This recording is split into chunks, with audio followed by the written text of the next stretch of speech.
Okay, audio's rolling. Hi, everybody.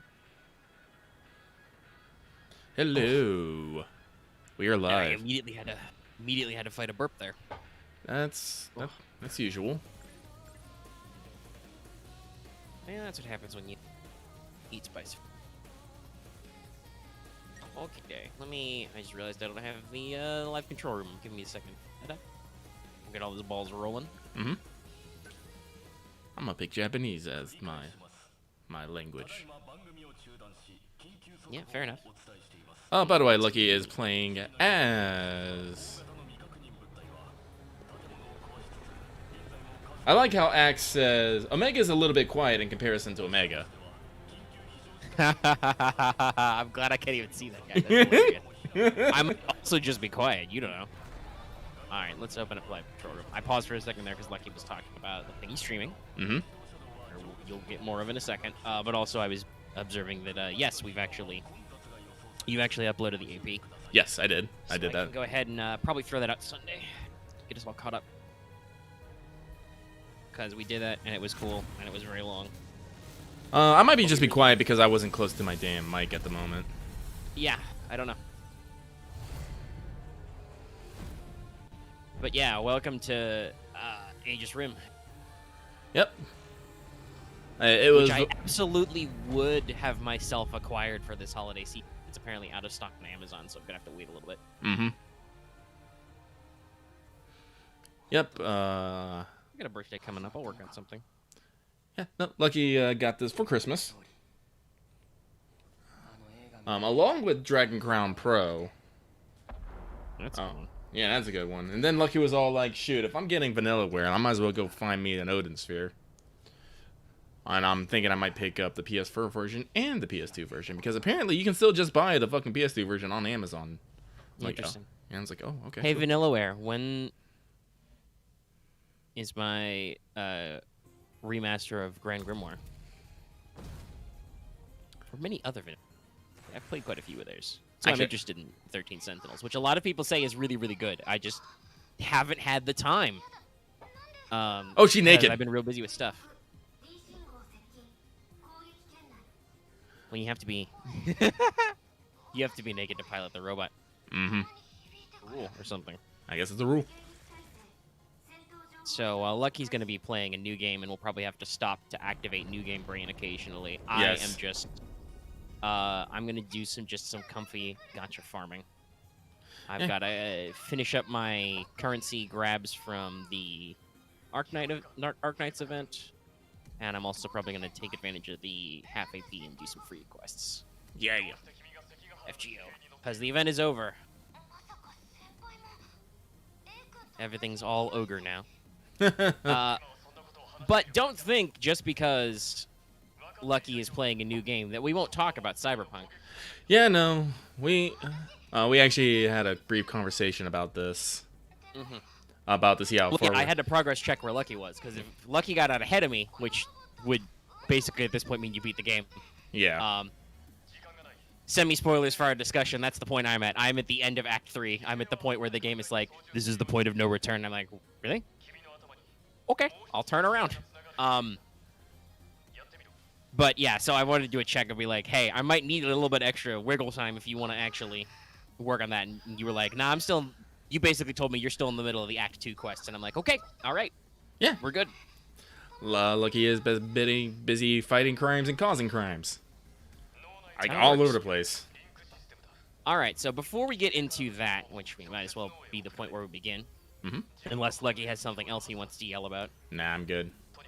I'm pretty sure we'll get into yelling at or about 13 Sentinels as you get the chance to play it. Yes. But really quick, I want to remind everybody this episode is brought to you by our patrons like Adam DeHarp, Ahanga Comics, Architect 10, Blackness G, Carlos Qua, Jeremy Vasquez, Jonathan Sandoval, Kylie Denton, Legendary Balls Hunter, Liam Kessler, Regent Raptor, Rogue Robin, Shawnee P, I'm getting Bob Soda's on work for 50, and Zach Reed.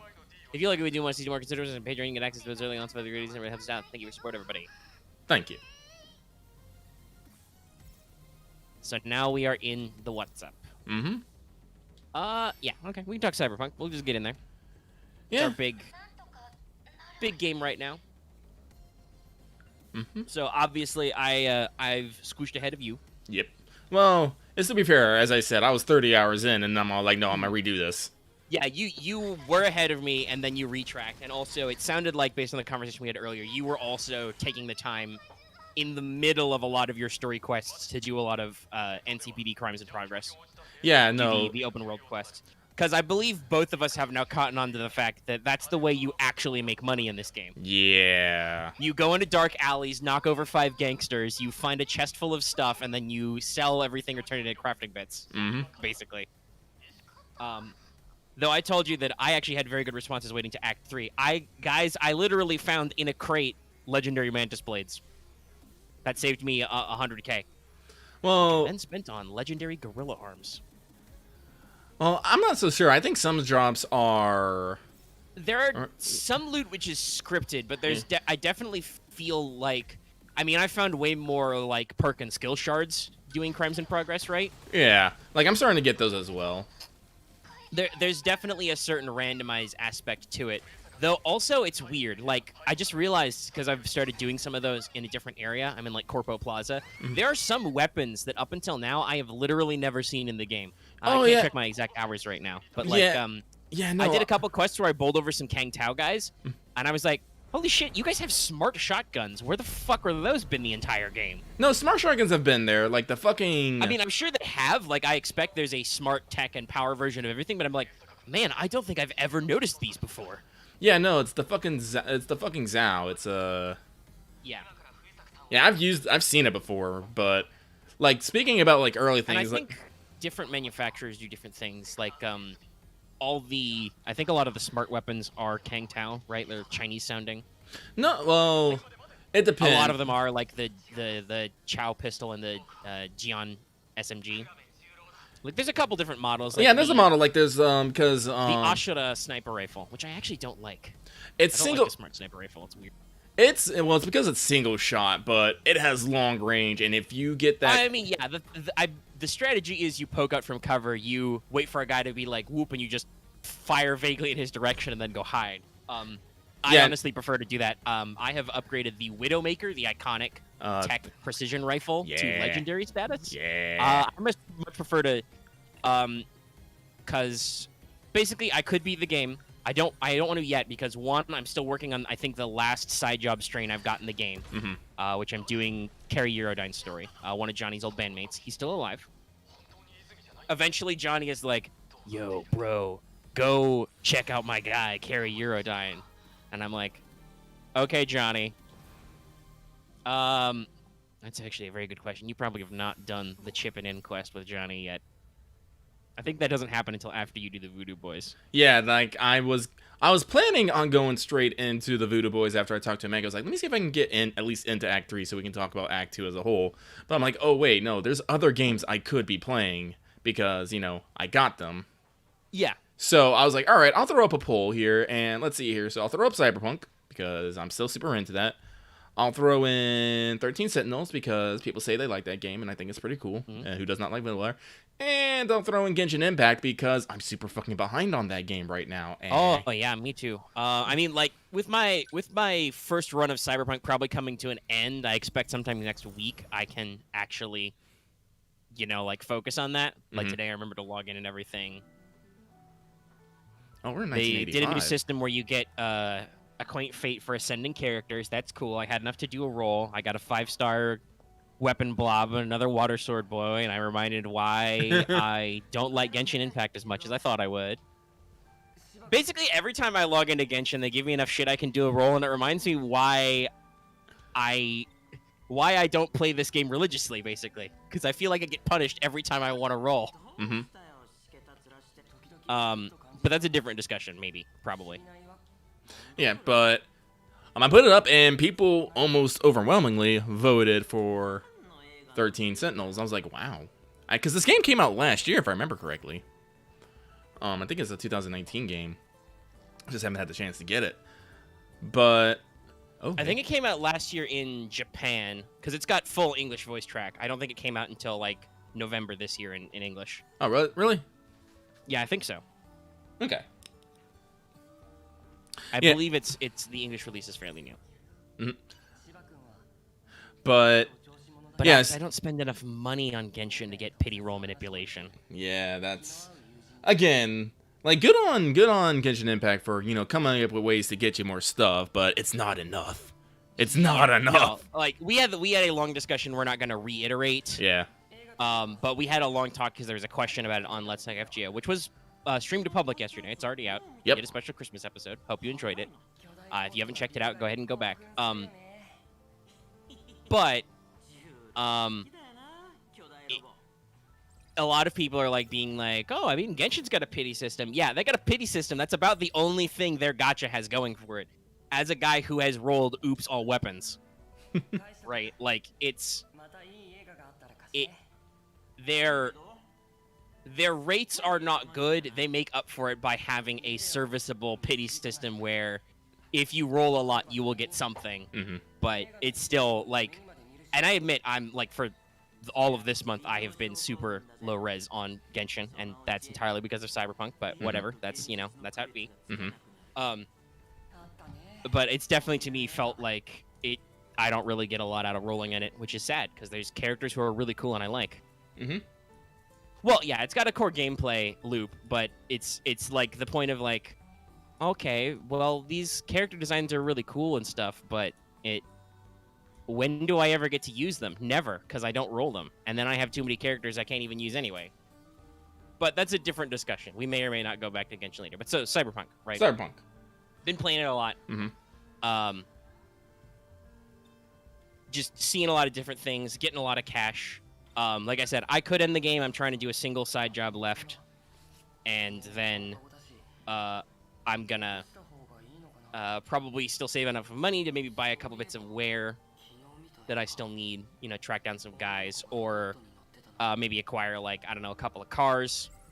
Cars are just bragging rights, but I like some of them. Mm-hmm. And I don't actually know. I assume you can still, depending on what you do, you can still play the open world after, or you can just reset a save. But I also don't know how easy that'll be, so I want to make sure I'm like as prepped as I can be. Lucky, have you finished Fool on the Hill? No, not yet. I think I got like 3 left. They're all in the fucking they're all in the Haywood and the city center. Interesting. Okay. Yeah, you'll wrap that up. But basically, so we were talking about how long is the game actually, right? Yeah. So basically, I don't exactly know the purpose of it, but when you do that, Misty talks about like what arcanas you're missing, what it means for your future, and she basically, because you said that there's going to be like, there's like 5 hidden trophies left, right? Yeah.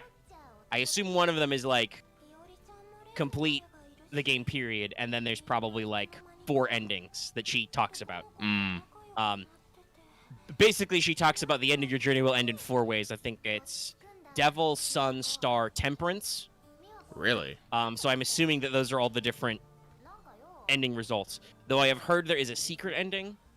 I don't know if I'm going to be able to do that myself this run. I think it requires you to have like a really good bond with Johnny, which I don't know if I'm only at like 60%.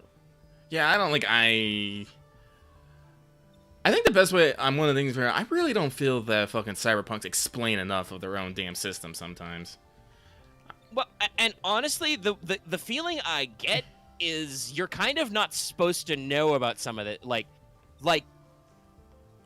the game, while it is a very obvious hint, the game gives you hints to what endings you can pick by virtue of doing a lengthy subquest where you go to a lot of major quest and subquest locations. Like, it took me a while to figure them all out, but all of them are relevant to bits and pieces on your journey. What, the tarot? Yeah. Well, like, yeah. Every location is tied to a main quest or a side quest. So, like, even if you went to somewhere and they're like, oh, man, this is in the middle of nowhere. What does this got to do with anything? You'll end up coming back to that location later if you do everything. Well, yeah, I'm pretty sure they also put the tarot in there maybe to assign to certain people. Well, yes, but there are the physical locations where the graffitis are marked all have to do with like various different things, right? Oh, let's see here. I think the one, yeah, I think the one that like I think I found of weird the ones. I think it was the sun. It was literally just on like going down the street, but Yeah, because I'm pretty sure the Empress is outside Afterlife, and I'm pretty sure the Empress is just Rogue. That would make sense. I don't remember where I exactly found it. There's a couple that come up in main story stuff you haven't got to yet. I don't want to talk about. Yeah, all right. How do I? There is one that's going to be associated with the Voodoo Boys, for instance. Yeah, like that's. Oh yeah, that's right. Pacifica. I also got some in Pacifica that I haven't grabbed. Yeah. At least one of those is probably at a location that when you actually do the Voodoo Boys meetup, you'll run through. Mm-hmm. There's, if you haven't seen it yet, there's one way up in the north side in the oil fields in the middle of bumfuck nowhere. Isn't that Hangman? Actually, yes. Yeah, I drove up there to grab it, but no, I haven't done any quests up there again, yet. if you actually if you play all the side quests, which I'm sure you will eventually head up in that vague direction and be like, oh. Same with the one that's in the back of a drive-in you can't get into. Yeah, I've got that one too. Yeah, you can see that one through the fence, which is how I got it. But also, that's a side quest where you actually get to go into that drive-through. I mean, There's a lot of fun little stuff, right? Well, fun fact, you say you can't get in there. I totally got in there and ran around. How? Well, let's see here. It's probably either probably hacking, technical ability, I broke a window and jumped through, or I probably jumped over a fence. There's a window you can break in. Well, I have double jump, so I'm pretty sure you can't jump over the fence, and I'm also pretty sure you can't hack the one door because it's got an access card you can't enter and you don't know the code. Well, usually you can hack access panels.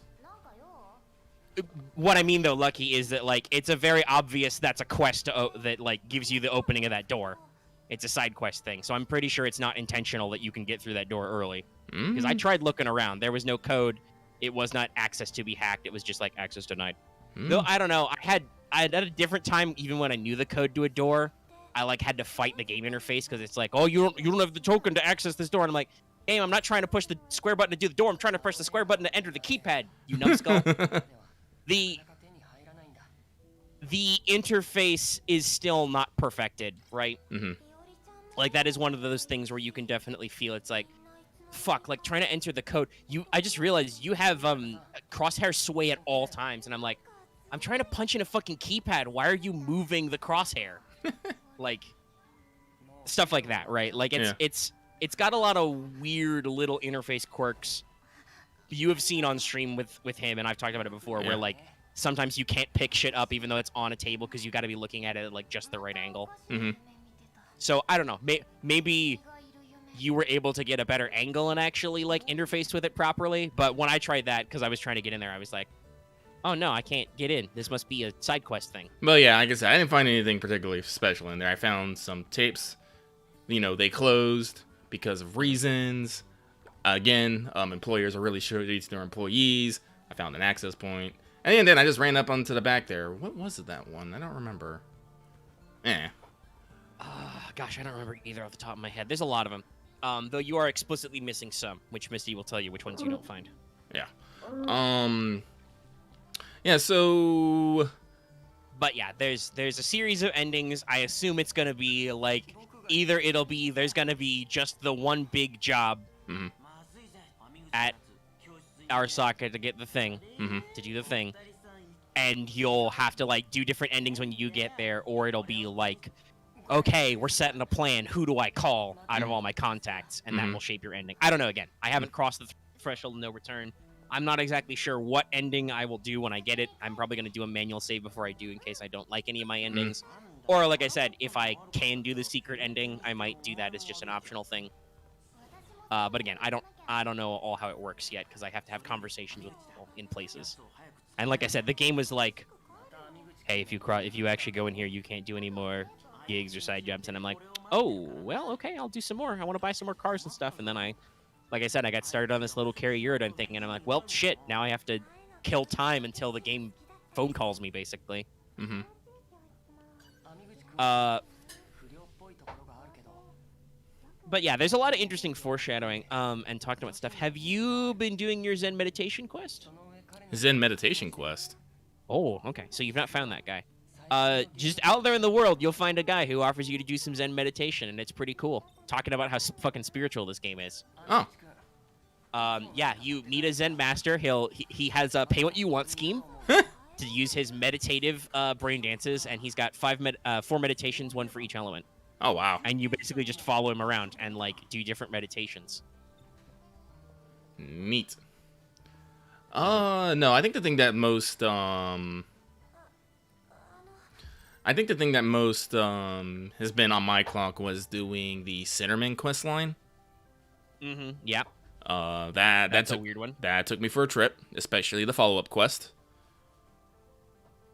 That was one of the ones I was gonna mention the other time, but I realized you hadn't done yet because you reset. That's a thing. That's a thing. Again, Cyberpunk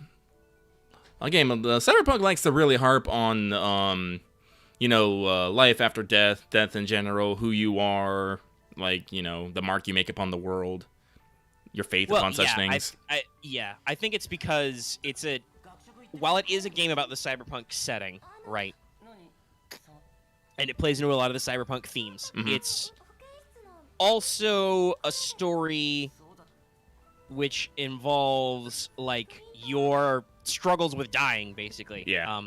Which a lot of games tackle these kind of issues, but yeah, it's like when you finish Act 1, you're on a clock. You're dealing with people, and you like usually when you're doing like if you're doing like Pan Am or Judy's questline or whatever, you're slowly dealing with the fact that like when you get to the climax, there's usually a moment where you cough a lot and pass out, and they're like, "Oh my God, V, what's wrong with you?" And you're like, "So I'm dying. I'm dying a lot. It's okay though. It'll be cool." Oh, actually, this reminds me. Speaking of doing horrible imitations of V's reads, Lucky, did you know female V is voiced by none other than Jeremy Lee, also known as Rhea from Fire Emblem Three Houses and Best Girl Makoto. Oh, really? Yeah, I did not realize it because her read as V is entirely different. Oh, yeah. It's a lot of range. Good job. But yeah, so like there's a lot of this interesting back and forth with people. A lot of interesting stuff you can do, follow through. And I assume it's all building up towards like who will show up when you do your ending, you know? Whether it'll be, I'm assuming there's probably a quote-unquote bad end. Again, don't know the deets. But, like, if you use your friends, you can go through, everybody makes it. Well, I'm pretty sure... interesting shit. Well, from what I'm assuming so far, I'm pretty sure there's, like, an Arasaka ending, because... Like I said, Probably. I mean, I don't want to telegraph too much, but one of the endings is called The Devil. Which, while... most tarot cards are not inherently bad. Like, most major arcana readings are not bad unless they're reversed. The Devil is still a card which represents temptation, earthly desires, passions. So, like, I could easily see that being like, oh, climb in bed with Arasaka. They'll take care of all your needs, but you're getting in bed with the literal soul-stealing corporation. Mm-hmm. Don't mind my character who's literally wearing like half my outfit is Arasaka gear because it is that. That's pretty ironic because Lucky, I've gotten far enough in the game. I am 100% Johnny Silverhand cosplay. I've only found the shoes. I know. There are several quests upcoming. I do think you have to do the Voodoo Boys because, like I said, that may trigger another Johnny flashback, which gets him a little antsy about stuff. A major theme in Act 2 that starts to come up is that Johnny starts feeling like he has unfinished business. He basically goes from being your weird terrorist spiritual advisor to being your fucking ghost dad buddy, where he's like, V, I got shit to do. I'm assuming that letting... V, I'm super dead. I'm assuming that letting him do that shit is probably what's going to get those fucking brownie points with him. I'm assuming. Yes, because there are... I don't know big titty how nurse! They work. Because there's 3 clocks, or 3 progression meters, right? We've talked about this. One is your reputation, which I'm currently at 90%, so I don't know if that's because I failed some quests or I haven't done that final carry Eurodyne thing or I need to do all the things, but, like, my reputation is pretty high, right? I've got max street cred. I'm level 45, by the way. I'm working on also maxing out my last couple levels. 20 int, maybe. Lucky is level 40. I hit 50 street cred like an eternity ago, though. Yeah, street cred's way easier to get than regular levels. Like, that's literally part of why I'm doing street crimes, is because I need an excuse to get more EXP. But yeah, so I'm like working on those last couple points. So that's your reputation. I've got about a 90%. I think that Yes. might be your overall game Stare progress, into the right? boobies. Sorry, I'm being a young Japanese boy, and this nurse is all up in my This game biz. knows what it's doing. Yeah. It's Vanillaware, y'all. Yeah, this is. I mean, also these are tropes. Mm-hmm. But This game has always appeared very, very like their art style is obviously very anime-esque, but like watching this, it looks very like send up of anime stuff, right? Mm-hmm. So the second clock is basically or the second meter is basically your relationship with Johnny. I'm at 60%. So I'm over halfway there, but I have also occasionally like I was never 100% with Johnny. Like, yeah, man, fuck the system or whatever. Mm-hmm. Like, I've still done him a lot of favors, and I think we have a positive relationship. But we're not like, you know, super best buds because I have told him to fuck off a couple of times. Yeah. And I mean, a recurring theme is just how much of an asshole Johnny is. Like, he means well most of the time. I think we talked about this. Like, he doesn't really want to hurt you, really. He definitely doesn't want to kill you. He doesn't want to piss off all the people he knows and likes. It's just that he is a old rock star, you know, anarchist, and just doesn't know how to not do that stuff. Well, like I said, like, something I've noticed is a lot of scenes that, you know, are like, you know, those in-game cutscenes. Johnny's just there, and sometimes he'll have a quip, and sometimes he'll just be there in stoic silence. Like, like that time when you, well, yeah, you're probably past this, so. The time that you're talking with Takamura as you're scoping out the Arasaka facility. Johnny's just there on the back, laying on the fucking thing, as Takamura talks about, you and Takamura talk about, you know, corpo life. My conversation was probably a bit more interesting than yours because I was a corpo and I can been like, I lived that life, Takamura. It's shit. Yeah, basically. Yeah. Like, for me, honestly, my relationship with Takamura has gone a much more... Like, there's some back and forth. We send occasional sassy text messages, though I have occasionally sent him nice messages about the poor man's quest for food. Just after some good fucking food in the city. He will literally send you text messages about it. And as a nomad, I was able to tell him, nah, dude, best food, roasted marshmallows on an open fire. But, like, yeah, so, like, when I had that conversation with him as a nomad, I'm like, nah, dude, I don't know what that's like. I've always been on the open road, man. And he's just like, well, that sounds neat. Maybe I'll do that after this. Maybe I'll just get the fuck out of here, you know? Pan Am definitely wants me to do that. That's generally how nomad conversations go. It's either don't sell out to corpos, Pan Am, or it's like, you know, you harp on about like family and responsibility and stuff, where it's just like, man, fuck this city. I know what being free's like. You know, basically. Whereas with a corpo, there's probably a mix between like, nah, I understand this life, and then like, man, I understand how this works. This is dog shit. You're fucking lying to me. Oh, actually, no. There's a lot of times. There's a lot of times where someone tries to cut a deal with you, and you just be like, Corpo's like, this ain't what it's fucking worth, or you're trying to pull one over on me. It's like, it's not gonna work. And as I've realized, a lot of people don't like it when you're like, well, a lot of people don't like that when you've revealed their scheme. Honestly, that's probably why V gets fired. Basically, is that like you understand the corpo game, but you are not. Especially once you get into the main story, you are not playing by those rules anymore. You know, I definitely think I want to try. I don't think I'm going to do it right away, like I said, but I definitely want to try a run where I do corp, and I actually want to try a all body reflexes run, right?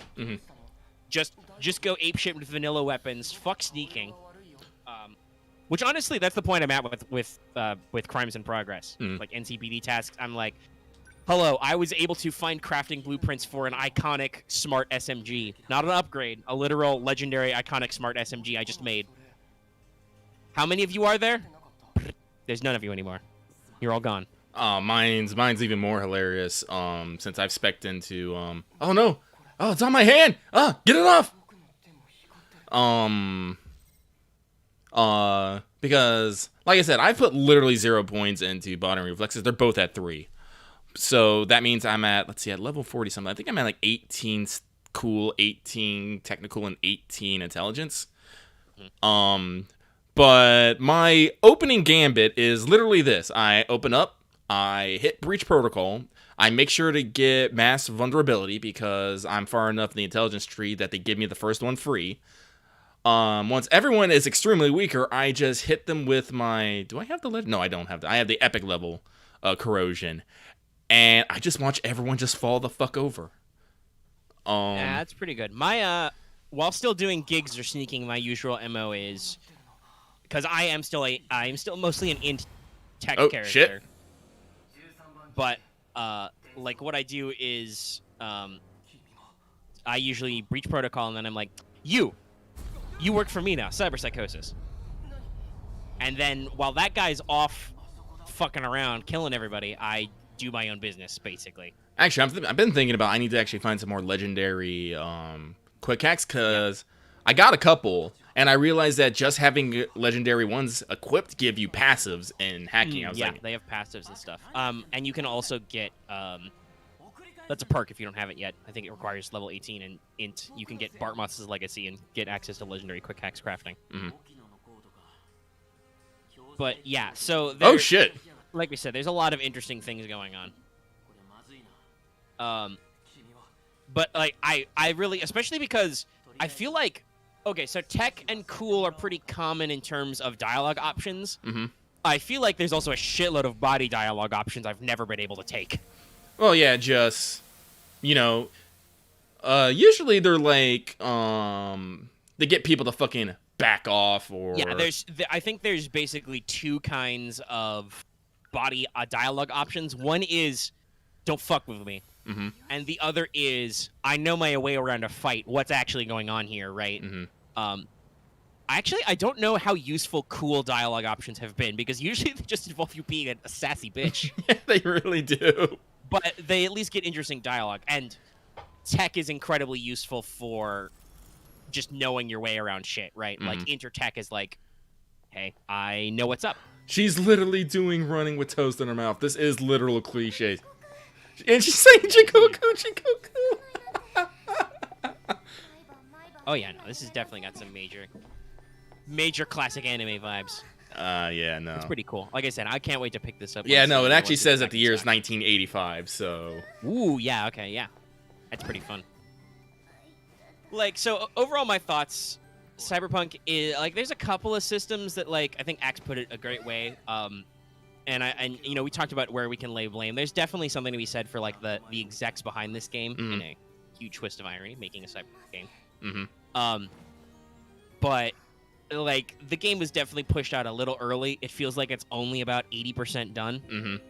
Like, I would argue even possibly the story... like, I'm sure the climax will climax properly, but I definitely went from...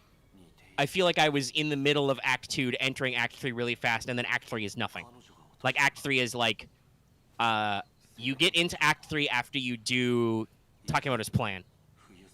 Right? And you do the actual... parade thing, right? You do the parade job. Well, you can do the parade.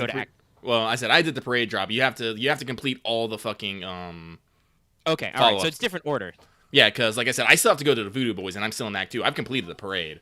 I fought fucking Cyborg Ninja. Yeah, that was a great one. That was really interesting. I've heard he's a really hard boss, but I have pretty high blades, and I had pretty good Mantis blades. We just had a Mantis blade fight, and it worked out okay.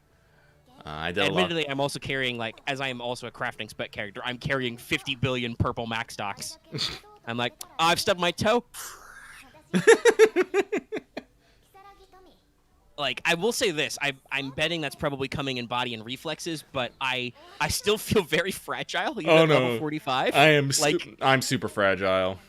Like, I can't jump into a fight with, like, 5 dudes all firing me in open cover. Mm-hmm. Because I will die. You will still keel over and die. I have like 400 HP.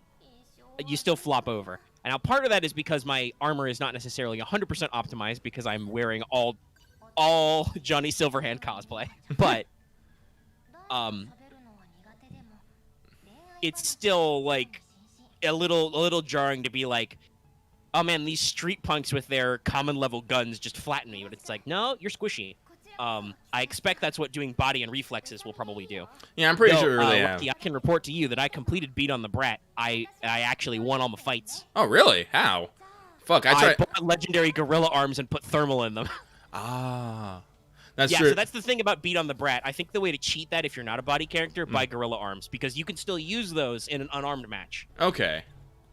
I might have to do that then. Like I said, I bought legendary gorilla arms from a guy, and I just did the waiting game. I did power punches, I set him on fire, and I fucking dodge tanked. I'm at 2 out of 4 out of those, but I only actually fought 1 because apparently at the animal gym there's a quest to nab a dude, and see, this is what Lucky says. I'm going to solve crimes and do crimes, because I read the quest. I'm all like, yeah, the kid was like, having a fox, or the guy fucking did to the skull, and instead of taking him to a hospital, threw him into the fucking bay with a cinder block. So I'm like, okay, this is where Lucky cocks a shotgun, and he's all like, they're all gonna fucking die. I have definitely had that opinion. I wanna. I've had that thought about some story quests, my dude. I definitely want to talk to you about how some stuff ends. Yeah, no, I'll probably, like I said, like once this stream gets next week, I'll definitely actually probably by next week. I might be. We should probably both be done by next week, basically. Yeah. But you probably have a little more to go because, like I said, I think you don't trigger. There's a flashback when you do the Voodoo Boys mission. You get to have another Johnny Silverhand segment. It's pretty neat. Mm-hmm. I'm actually kind of surprised there aren't more interludes like that. Mm-hmm. But you do that, it kind of sets up your plot and stuff. Mm-hmm. Mm-hmm. And that, I think, triggers Johnny thinking about a lot of stuff, so you get a lot of Johnny-related subquests. Okay, that's good. Very interesting. Well, like I said, he basically starts you on a quest line for himself, and then that interacts with Rogue, with Kerry Eurodyne, his old bandmate and stuff. Mm-hmm. It's interesting if you do that quest for his bandmates, it triggers an eventual samurai reunion. Oh, wow. Like they want to do like a reunion gig, which you're gonna love this. One of the people in, actually, I think she might be a host on like a show or something. One of those old bandmates, Denny. She has a gold-plated baseball bat that's a legendary, iconic baseball bat that she's just chilling. And after you're done talking to her, she just tosses it aside. You could fucking take it. You'll probably appreciate that, being a clubs guy. I've actually realized that because I don't have any points in body or reflexes and no perk points, I can literally pick up just any fucking weapon and just be like, I like this. I just aesthetically like the Kanabo. Yeah. Oh god, that was a really good design. Yeah. No, it took me a while to find it. Like I said, that's another weird thing I've noticed. Like, I've started for some reason in Corpo Plaza, I've started finding kitchen knives. Oh no, trust me, I found a fucking chef knife and a kukri. I have not seen a kukri yet. Yeah, I'll have to keep doing more crimes to find those. Or solving crimes. Doing crimes, solving crimes. It's really interesting. Like, I've heard some people talk about how you end up doing more jobs for the police, but I get the general impression that, like, NCPD are truly neutral in this situation. Oh, no, they totally are. They're, NCPD, if I understand correctly, is a private military, almost a private military. Well, yeah, because Night City is actually run by Night Corp. Yeah. And it's a privatized city-state. While the other corps have a controlling interest, they're not. Night City and NCPD are not truly on any one side. It's just what individual cops are. Yeah. Like I said, like I've been getting into cop stories, and honestly, it seems like it's almost a 50-50 split of there's bad cops, and then, well, I shouldn't say good cops, but cops who can't do anything about the bad cops, I guess I should say. Yes. And there's at least one gig with like an honest cop. There's have you met River Ward yet? Who? River Ward? No, I don't think so. River Ward, Detective River Ward. Okay, no, that'll be a different side quest. When you meet him, though, he's an NCPD detective, and he's actually a romance option. Oh. So he's got a whole side quest you can go through. Oh, also, speaking of Johnny, I think literally my favorite Johnny moment right now is during the Pan Am quest. You have to break out Saul, and you have to hide in a fucking farm. And I don't know if you got this, but I was chilling with Pan Am. We're having, girl talk, and then we're passing out, and Johnny's just sitting on a table, and he just says, "On behalf of the Independent California Motel, I wish you all sweet dreams." And I'm like, yeah, you have this conversation about, like, pretending it's a fancy hotel. Mm-hmm. And then Johnny just has a little moment. Yeah, like, This is what I'm definitely like. Johnny was definitely an ass and still is an ass, but he has his moments. Like fuck, during when I go, they won't go. As you are, because I went through the full thing. As you have lifted the guy on the cross, I'm not gonna get into full details because you guys need to fucking see this. Johnny is Johnny is just there, head bowed, arms clasped in prayer, and I'm just like, man, Johnny knows what he's about because yes, and sometimes Johnny is about dumb shit.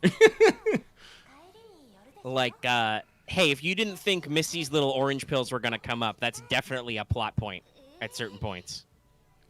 I know you have opportunities to take the blue pills because the blue pills are the ones that. The blue pills are the shut the fuck up, Johnny. I will semi-spoil it for you. The orange pills give Johnny more control temporarily. Oh. Is there? So you can there are options where you can put Johnny in the driver's seat for a little bit, and that's a thing. Do you still control it, or are you literally just on autopilot as Johnny do stuff? Sometimes you can walk around as Johnny. Other times it's just basically cutscenes. Oh, interesting. It is very interesting because it really exemplifies Johnny's character a lot, especially the first time you choose to do it. Mm-hmm. And you can, audience, you can tell Johnny to completely fuck off. You don't trust him. Mm-hmm. I'm not actually that. I try not to be mean to Johnny. Especially not after certain interactions that I don't want to spoil for Lucky. But like, there's a lot of really good shit with Johnny. Mm-hmm.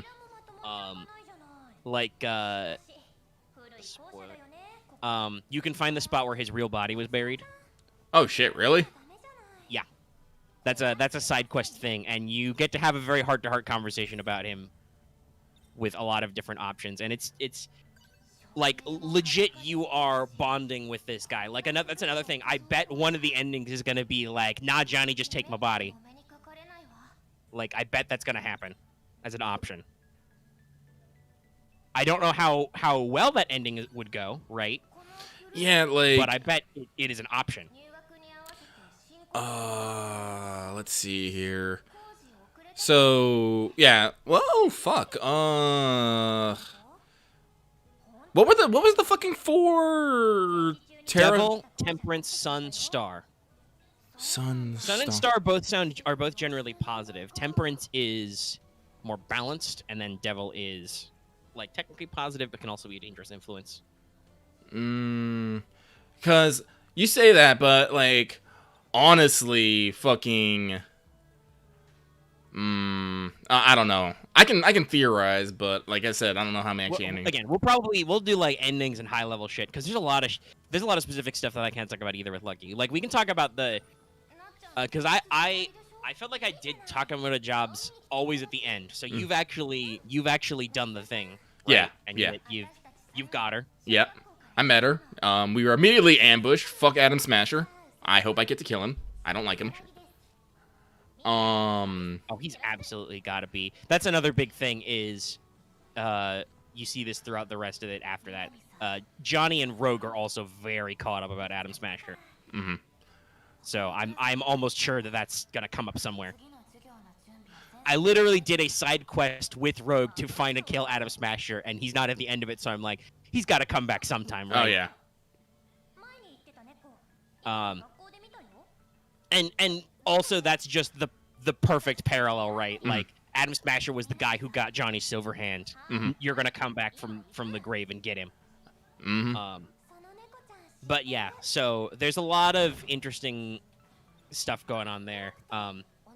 It's a really freaky deaky job, that whole thing. Mm-hmm. I had a lot of fun though. Like I can't imagine doing the sniper part if you're not a stealth character. Oh, and like, it just Takamura? seems so naturally stealthy. Yeah, the Takamura job, getting the snipers. It's not hard. You don't actually have to do it quietly. It's hard, I guess, but it's like if you're not good at sneaking, like how are you just gonna fucking walk up to him and guns blaze? Yeah, no. There's like I don't like. There's been a couple of. There was one guy I kept blowing up with mines because I accidentally, and I'm like, well, I don't want to make a big fuss because I'm being sneaky, and then I just realized that there's no point in not. Yeah, that's the thing. It's like usually if you need to be sneaky, the game will tell you need to be sneaky, or there'll be some very frowny face calls later. Yeah. It's true, I guess. I'm just wondering what the aesthetics of that quest are like. But yeah, no, Because it's a lot of climbing and shit, and technically Takamura tells you not to cause a fuss. I don't think it's an actual problem. Yeah, but yeah, no, I enjoyed it. Like, especially with like the whole. I like how the parade starts. You just slowly watching the fucking holographic Sakura petals come down, and you're just in the fucking crowd. And then you're like, Kagura's like, it's go time, and I'm just like, it's fucking go time, and you just. Oh yeah, no, the big story jobs are really fun. So, have you completed all of did you get the trophy for completing Pan Am's? Yeah. Storyline. Okay. So you've done all that. Okay. Cool. I did all that. How did you like driving the Panzer? I did like driving the Panzer. I wish I got to do more with it. I thought to myself, this has got to come back, right? Like, this has got to be a plot hook. Maybe it comes up in the ending. Maybe. Since you befriended Pan Am, you can get to drive her Panzer again. Yeah, no, that makes sense. So this goes back to the point where we got distracted from a little bit earlier. We're talking about how the game is like 80% done. Yeah. I do think that the execs and the investors pushed the game out. So it would come out in 2020. Mm-hmm. That's the original. Well, it's not technically the original. I think the original Cyberpunk, which was just called Cyberpunk, was set in like the late 90s. But they changed it to 2020 to be more future. With the new Cyberpunk Red being set somewhere in the 2040s or 50s, as it's supposed to be the bridge point from 2020 to 2077. Wouldn't be shocked if eventually there wasn't an official supplement from R. Taliesin Games to play the 2077 setting. Anyway, but it definitely feels like there are some aspects which are like, that's a little minor. Like, we talked about this before. Cars, that's really a vanity project. Like, at best, you need maybe one motorbike.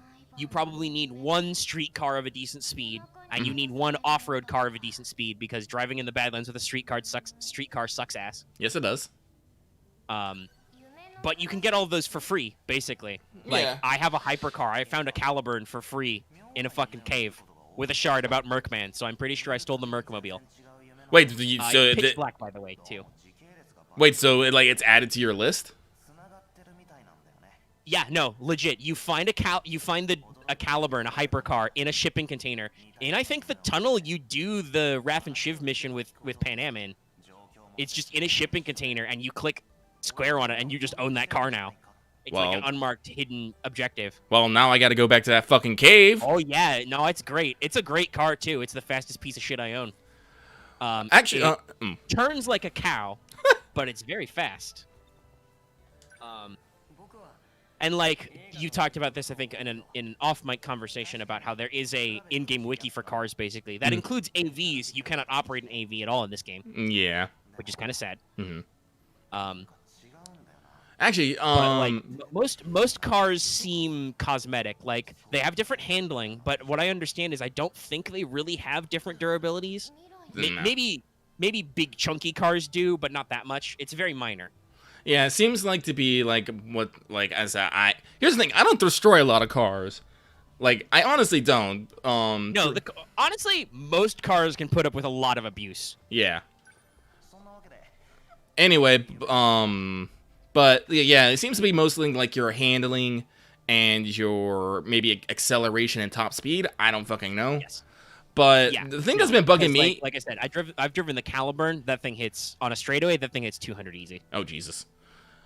But the thing that's actually been bugging me about vehicles right now is the lack of paint jobs to choose from. Yes, that was another thing. That was much like originally the life path system was a lot more detailed, right? Mm-hmm. Originally, by the way, as your childhood hero, you could have picked Johnny Silverhand, Morgan Blackhand, who's not in this game at all. He's name dropped. He's never mentioned. He's actually supposed to be on the Arasaka Tower job with Johnny. Oh, sure. But he doesn't show up in person, so I'm wondering if that will be a later feature. Or you could have picked Saburo Arasaka as your childhood hero. Wow. I feel like when they got Keanu Reeves on as Johnny Silverhand, the plot became a little more narrow focused, right? Mm-hmm. Which makes sense too. Like, honestly, with these open world type games, you have to be careful that you don't get your plot doesn't get too non-linear, because otherwise the player character, I mean, we do this anyway, but your player character will literally wander around in the city for 5 hours and do nothing. Mm-hmm. Like, you you need a good hook, and I think the actual A plot of this game is pretty good, and has a lot of interesting things because it lets you talk about the history of this setting at various points and work through a lot of systemic issues, right? Like it sheds a lot of light on the cyberpunk setting, but it is still a very obvious like A to B plot. The relic is killing you. You must fix it, or you will die probably sometime eventually. Even though I'm only at like 40% on that, I don't know how that works either. I'm almost done with the game, and I'm at 40% on my ticking clock meter. Maybe I could have done different things that would have killed me faster or slower. I don't know. Like that's like, well, I wanted to talk about the customization thing because my main transportation around the city is the Kusanagi, the Yaiba Kusanagi. It's not a 1-to-1 of the Akira bike because I was actually comparing the designs. The way that the seat works in that movie is a bit different, but stickers, color, overall design, spot on. It's very much the Akira bike. It's very much the Akira bike. But doing a random mission, I found a red and black fucking Kusanagi. I'm all like, this is my fucking aesthetic. And I drove that thing as long as I could until it just randomly fucking despawned. I was all like, no. I've driven the NCPD vehicles a couple of times. Those are both upgraded versions of baseline vehicles, but they actually drive pretty good. Like if you can steal an NCPD cruiser, they handle pretty good. They're not super fast, but they have great handling, like I said, and they are actually pretty tough. Like it would be great if you could actually like customize some of these features, right? Like paint jobs. Like I did a unmarked, by the way, side job quest. I like randomly popped open a garage door and found a quest that had like no markers. It was a real pain in the butt. But at the end of it, I got a tiger claw pattern bike. Oh, really? Yeah. Like in the bright neon green tiger claws pattern, you can steal tiger claws vehicles, but you can't get them normally. Like you have to deal with default paint jobs. A lot of the Nomad vehicles you can buy must be spares the Aldecados have because they have all their logos on them. So that's interesting that like you can't do a other one. Like I can't rep any of my old Nomad Clan's colors except in my old piece of shit car that I started with. And like I said, I was able to find an all black Caliburn, but I don't know. I think the one you can buy is white, like normally. So yeah, I really wish that like there was a like if we're talking about core game expansions, which I know The Witcher 3 had at least one big expansion. Let me actually look up how much. Let me look up all the stuff they did for that, like the actual history.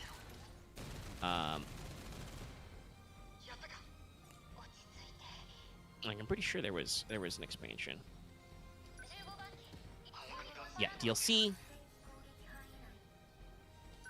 So there was 16 free DLC, included cosmetic content and additional gameplay content, plus New Game Plus. I would definitely 2 standalone expansion packs. Listen, I would already super appreciate a New Game Plus. Yeah, New Game Plus would be great. I also, like I said, I would love more vehicle options. And just if we're talking like core upgrades, give me a feature or make it something I can do at my fixer where I can clean a car. Like if I steal a car I really like, I can get it cleaned and get it transferred to me and, give me some garages. Because there are garages you can pull in. I'd love to be able to like go out to Dakota, for instance, and be like, yo, I'm going to nomad the shit out of this car. Well, yeah, like even if it's all cosmetic stuff, I'd love that. I'd really love if you could also do other interesting things. But again, the game's not really focused on like vehicular combat or anything. That's a neat mechanic that you can do with Pan Am, but is not required. Though it would be interesting. I know they're planning on at some point adding either standalone or at least wholly separate multiplayer, right? I would be interested in not just like a team deathmatch, use guns to kill people stuff. But also if they did like vehicular stuff where you could have another player like operate a turret on your vehicle or something, right? Like I'm expecting it would probably be almost like variations on the gigs, right? Just in multiplayer format, like okay, assassinate the guy. So there's a guy, they're gonna try and kill him, you guys try to protect him, go for it. Kind of stuff, or steal or counter steal. Like I'm very interested to see what they could do with the engine. The engine's actually pretty interesting. Oh, But yeah, just the ability to be like, hey, I want to go to a chop shop and I want to fucking buy this car I pulled off the street and put some logos on it. That'd be fun. Especially do that with guns as well, because there's a lot of different weapon skins as well. And sometimes I'm like, yes, this is cool. Other times I'm all like, I do not want this. And the worst thing is the worst thing is the crafting. I swear, like the crafting recipes you get is just for one fucking skin. I'm just all like, yeah, and I wonder if maybe that's why you have multiple recipes, but I don't think recipes stack. No, it doesn't look Alternatively, you get random ones. Like, yeah, I'd love the ability to pick the skin for a game that has so much customization to your look, right? Yeah. It would be really interesting if you could actually like apply that to your guns and vehicles, besides just the model. Like, for instance, one of the things you can get if you do beat on the Brat is you can win a car off a guy. Oh, really? So it's a Valentino-style, like, 6-wheeled super gold car. Oh, wow. Yeah. So, like, that's cool. And, like, the game gives you those stuff. Like, you can get Scorpion's unique bike. Yep, I got that. Jackie's tuned arch. Yep. If you do the street racing quest, at the end of that, you can get the Beast. Yeah. You know, little things like that, which is pretty neat.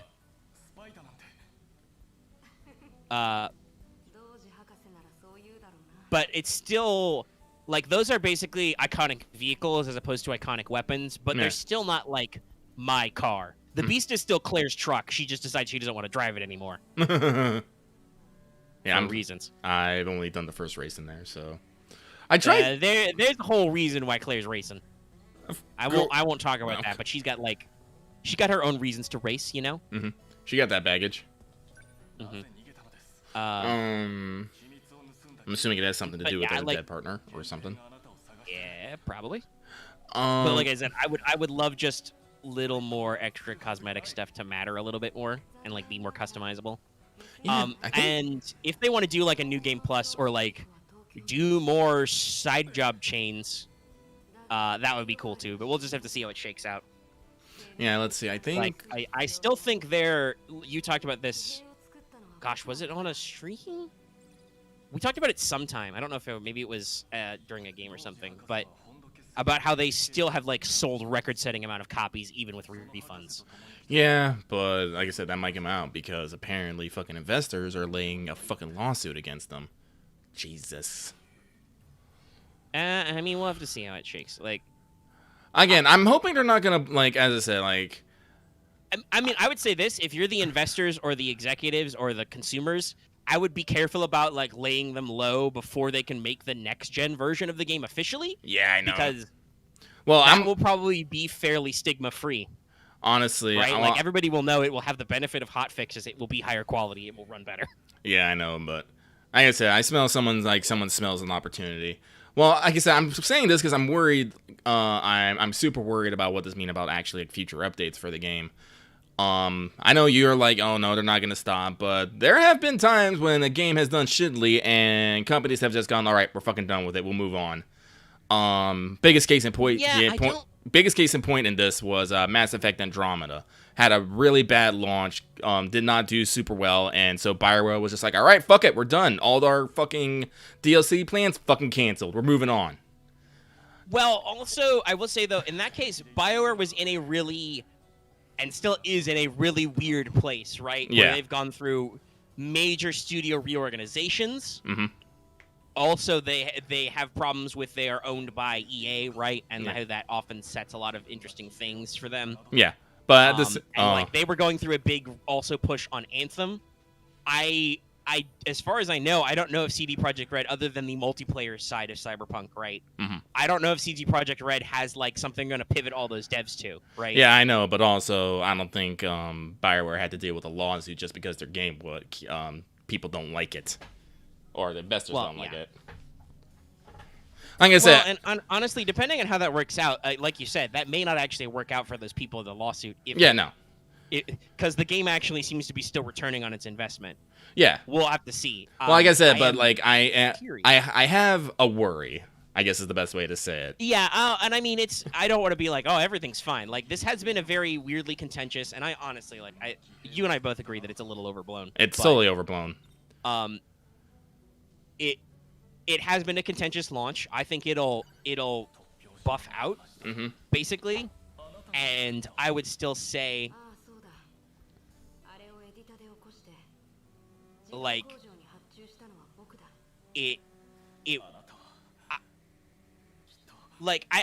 this is one of those weird self-defeating things where I'm like, I can't imagine that anybody would want to go whole hog on, like, what you want to, like, gut the company and take your investment money back.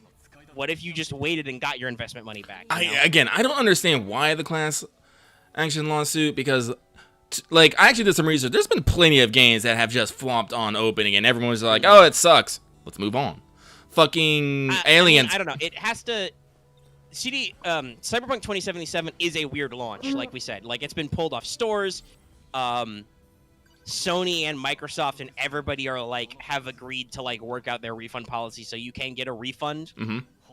Not that people understand, but like, oh my god, still... I'm still laughing about the tweet about the guy who wanted a refund, got it, and then was mad that he couldn't play the game anymore.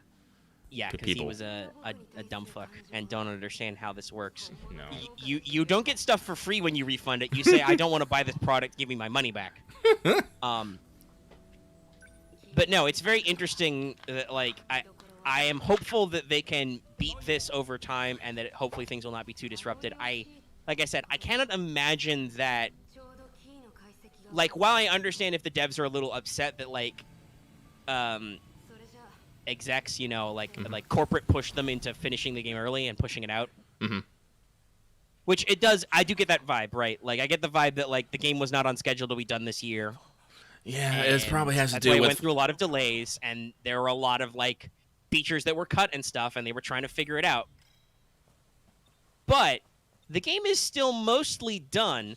I think most people would probably appreciate it. Even the vultures in games media and dropping Steam reviews would appreciate it if that, like, last 10 to 20% of the game was finished out. Yeah, I don't know exactly how much overhauling they can do with it. Like, will they actually add, like, the heroes in it? Will they actually add, like, more... That stuff probably not, because that was announced, like, years ago, and they pivoted, right? Yeah. But I could easily see, like, how hard is it really to, like, build a menu, you talk to a guy, you can go, like, switch which skin your car has. All those textures already exist in the game, right? Honestly, I kind of get the impression that it might have been intended, and it just didn't make the final fucking cut for reasons. Well, yeah, no, I do believe they were saying you were going to be able to customize your rides. You can't do that in the final version right now. So I assumed that was a feature that was planned, but was just like, oh shit, we don't have enough time to just code it. But all the assets are there.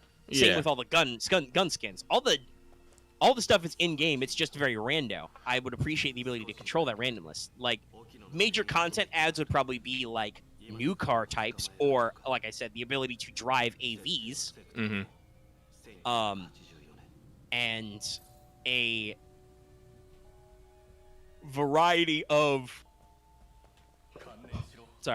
nobody yawn. A variety of, like, other stuff, like whole new gun assets. Probably not going to happen.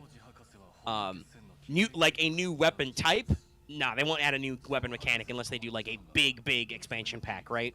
Well, but they might do different designs that do slightly different things. Like, you could maybe do different stuff with, because I think there's a couple of different models and everything. Like, there's a couple of different tech revolvers. There's a couple of different power revolvers, etc. I just don't know if they'll, like, add anything, like, truly new. Like, there probably won't be a new damage type. No, I think they were. Oh, that was a guy. Heck. Oh, we have a cross-dresser. It's a trap! Honestly, like weapon-wise, I think there's enough. Like, usually... Oh, yeah, no, like we said, there's some weapons you don't even realize are in the game until, like, halfway through. Yeah, but I think the thing that's been bugging me right now is I'm not sure I can get crafting for all the fucking weapons at all the fucking tiers. Like, same with, like, armor. Like, because here's the thing. Yes, crafting specs are very rando. They're like everything else. Yeah, and I don't think all armor things have a crafting spec. Like, I'm pretty sure what because on some of the items you can have there's something that says crafting spec underneath it. So I'm guessing that means you can find a crafting spec, but then not all items have that. So I'm just all like, but alternatively, you own the crafting spec for that. Nah, that I don't know if that, I've actually that's seen the standalone. nah, that's not thing because I found when I beat, was it Jin? Is his name Jin? Cyborg Ninja? Yeah, I think so. Oda? When Jin? yeah, it was Oda. It was definitely Oda. But when I beat Oda, I got the legendary Arasaka vest, the one that I like super repping all the time. Oh, yeah. And it's legendary. It says crafting on the spec. I checked my armor. It's not fucking there. So I'm like, Ah, okay. So, yeah, all right. So that's... So I'm a split. Crafting spec means that... So, yes, you're right. There are some items besides iconic ones that just don't have a crafting spec. So I'm just like, so I want that because I kind of wish I was playing Cyberpunk right now so I can show you my look because I found like this tactical samurai gear. It's like a fucking tack pants and long sleeve shirt that's red and black, and it goes perfectly with my fucking military boots, Arasaka vest, my legally modified fucking visor, and my Arasaka cap and So headset. samurai is in Johnny's band or like the aesthetic style? No, the band. It's like the pants, like on one side have like a bunch of tack pouches for ammo, and then just have the samurai logo blazed on the other leg. Nice. No, it's like I'm totally rocking this corp rebel like sleek look. I'm like, yes, this is great. But okay, so somebody in chat says there are certain crafts that spawn at specific locations. So that's interesting. Okay. Yeah, I know that there's some stuff that's scripted. Like you can find the legendary monowire in the first zone. yes, I have. Honestly, the thing is, I don't think I like the monowire as much as I thought I would. It seems I still have never tried the monowire. Like what have you been using monowire for? Like what is it to you that you use it for that you don't? I don't use it though. That's the thing. Fair enough. Like when I like, even though like I'm like 18 things, like when I go up and hit, like I think what it's supposed to do, it's not a weapon meant for single combat. It's supposed to be meant for hitting groups of people. But then if it's hitting groups of people, why the fuck is it in the stealth tree? And it's also weird because apparently the cool stat gives it more damage, but its perks are based off of blunt. Apparently, that's what people say. That's really weird. That should definitely be blades. Yeah. Or just in cool itself, and maybe you can actually do some cool fucking takedowns with it or something. I mean, right, it's a mono. Cool. I'll be lucky. Did you ever get the ice cooler whatever perk tree at all? Nope. Nope. Never bothered myself. I just do stealth and cool. I'm pretty sure fucking what you're supposed to do is you get it, and as you proc the fucking buff, it gives you experience, I guess. And that's how you. Oops, I just bumped my PS4. And that's yeah, and that's how you level it, but because it does have some interesting things in there, but I mean maybe I could do that as my sub skill when I'm doing my body and reflex because I will be like killing dudes. Mm-hmm. So I could like go on an ice cold rampage or something, but it seems a little out of place and weird. But yeah, like for me, I own two different types of arm implants. I own gorilla arms, like I said. I realized that that's the only way you can get an advantage outside of buying points in body in the punching matches. So that's cool. I actually appreciate that there is a technological, money-based solution rather than spending points in body, basically. Right? That's neat, even if it's very expensive. The other thing is I use Mantis Blades, so I don't have to carry a sword. Like, I own like 3 fucking iconic katanas. Of course you do. I don't use most of them the time because I don't need to. I carry Johnny Silverhand's gun, because you can get it. It's great. It's as cool as it is in the interlude. Nice. Including it keeps the quick melee burn thing, which is great. Fucking love that. Oh, yeah. I have Widowmaker, which I've upgraded to Legendary, and like I said, I built a Legendary Smart SMG, which occasionally causes people to explode in lightning bolts. Oh, Jesus. Yeah. It's pretty neat. It's a pretty sick gun. It works for crowd control, basically. Like, Widowmaker is my, hello, I'm going to snipe you through 5 pieces of cover kind of a thing, right? Yeah, or no. long-range precise shots. Then Johnny Silverhand's gun is the, oh shit, there's like 5 dudes charging at me with baseball bats. Blam, blam, blam, blam. You know, just lay them all out. And if I need to get into melee, I will just turn on Mantis Blades and I will run sprinting, screaming at people. It usually works. So, like, I don't know if I'd use the mono wire. I have not tried the projectile launcher at all. Maybe I'll buy that when I go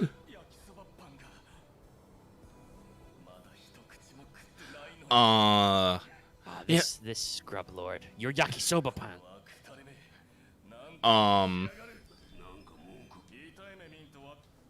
Punch him. Oh, hang on, I got it. I love this dialogue. Oh, wait. We're fading to black? Well, yeah, they probably didn't want to fucking do watercolor paints of a fucking fight. Oh, I kicked their ass.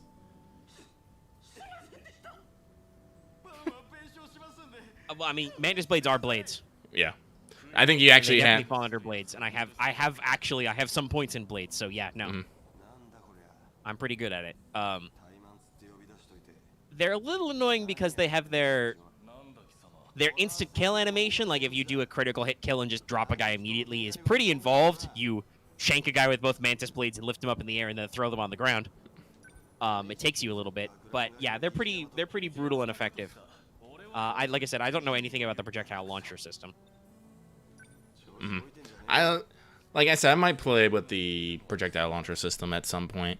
But, like, yeah, just the mono wire, I'm like, it's interesting. It's cool looking, but it's not doing what I want. So I might just switch out to Gorilla Arms or the projectile system. So, Gorilla Arms they seem fairly utilitarian, right? You can open doors you couldn't open before. You could rip off turrets. Though you can also find some dudes are just carrying those guns. I've found a couple of HMG guys I have killed who just drop basically power-up weapons. You've got like 300 bullets and then the HMG runs out. Again, I don't ever bother. By the way, this is different from the Defender, which I think is the only model of LMG you can get. This is why, like I said, I want to do a body reflex gun and just be huge fucking guns. Well, actually, I'm not even gonna. What my plan is to do is I'm just gonna do body. Because I think I'm just going to have fun with fucking shotguns. I mean, you could probably go that way. I just think the thing is, you get 50 attribute points, right? Yeah. Or more, because you get some starting ones. So, like, there's no reason not to have 2 stats maxed. Well, yeah. Like I said, but honestly... with a very half-ass, like, 2/3 build, I'm still going to have 20 tech, 20 int. I already have 20 int. I will have 20 tech, and then I'll have a couple of points left over to amp up in my reflexes, probably. If I remember correctly, by the time I'm done. If I'm thinking about my points, I should have 20 tech, 20 cool, 20 intelligence, and then I'll have like maybe like 4 or 5 points left over. So I'll probably think of get the body 6, so I can use weapons without restriction, because there's like 4 or 5 weapons in game. You're like, you need body 6. I'm just like, okay. Yeah, max potential unlocked at body 6 for the really big guns.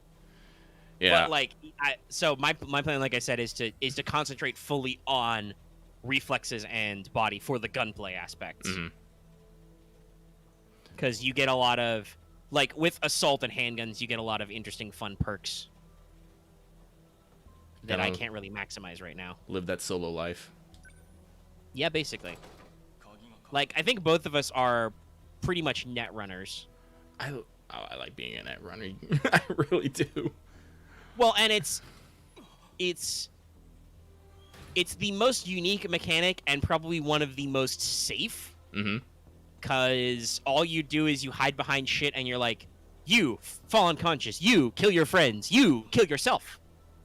Or you can be like, hey, I have a legendary short circuit. You guys are all bunched up. You all explode in lightning now. Or, like you said, you've got corrosion, or you can do overheat, whatever. Like, there's a lot of other weird shit that I never bother with. Like, I almost never use, other than against certain bosses, I almost never use, like, weapon glitch or reset optics or whatever. But you could, though. Yep. This dude's about to get attacked by, is about to be defeated by a trap in her yakisoba pan, or his yakisoba pan. This is great. Unfortunately, I think I'm going to have to play this over again when I'm not listening to you or talking myself, because I feel like I'm missing some things, but at the same time. Yeah, I'm not really paying super attention either, but that's because I'm planning on playing the game later.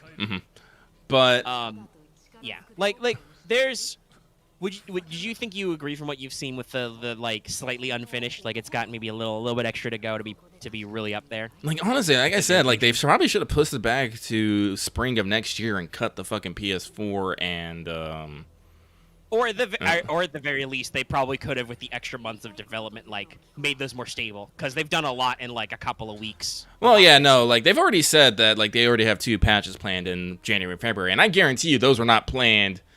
Those were not spur of the moment decisions. They had those planned from pre-launch. Yes. Because we're on like 6 hot fixes. They fixed the save bug issue. You can stop yelling at us about it.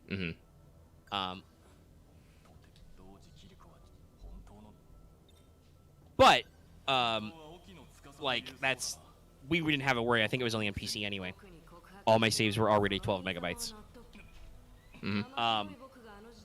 But like they've done a lot to make sure there are less glitches and everything. Honestly, like I've noticed some stuff that sometimes I feel like more like since the last hotfix, I think I've crashed more, but that might just also be the areas I'm in. Yeah. Also, while I've been doing crimes, I've crashed a lot less. I wonder why. Maybe it's because it's not trying to load specific characters in specific positions anymore and have them do stuff. Yeah, maybe. But we will probably like there's a lot of main quest stuff I want to talk to you about that I can't yet. Well, like I said, next week we'll technically side job stuff. Well, let's see.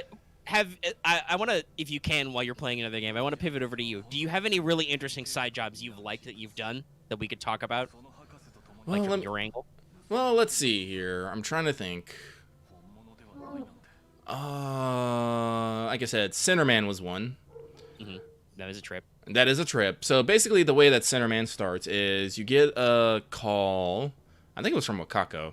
Yeah, it's probably Wakako. Yeah. Wakako is the most likely to call you up and be like, "Straight up murder job. Are you in?" Like, I'm like, I like money. Sure. I need eddies. And he basically tells you, you got to go do a hit on a guy, but the guy wants to fucking watch. And you go. You meet this dude. He's a prick. But he's mad. And he tells you that, and he totally does not have a fucking plan. This was the thing that got me. He says that the guy's being moved. He got out, and he's being transported by some ordinary dudes. The car goes by. He says, follow it. It's a fucking NCPD fucking van. I'm all like, those are not ordinary dudes, you motherfucker. How dare. But you chase the fucking van. Eventually it gets stopped. You get out. A cop gets out. Yells at the fucking guy to stop. He does not stop. Guy gets shot. And then... Well, and then there's like maybe like a half second or two of like you just standing there with your partner in crime dead, thinking to yourself, do I have to start some shit? Well, and then the guy you're doing the hit on pops out. He's like, no more violence.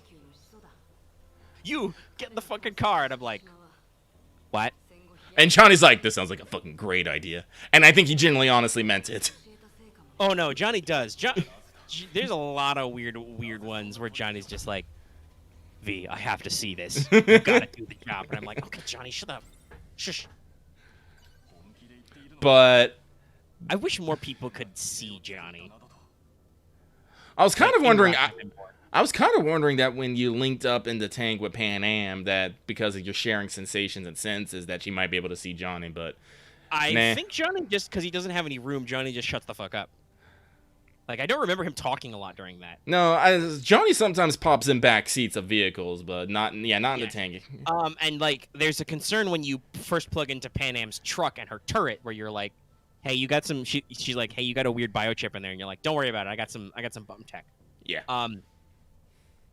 It's not really a big mechanical thing, so I will talk about it. This does briefly happen. I think the only time somebody ever talks about Johnny directly, like hearing him, is Judy has a side quest line. You follow it all the way down.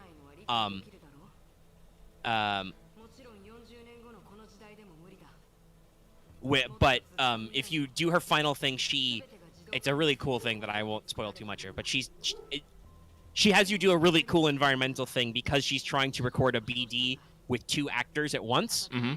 So she's scrolling you and her at the same time.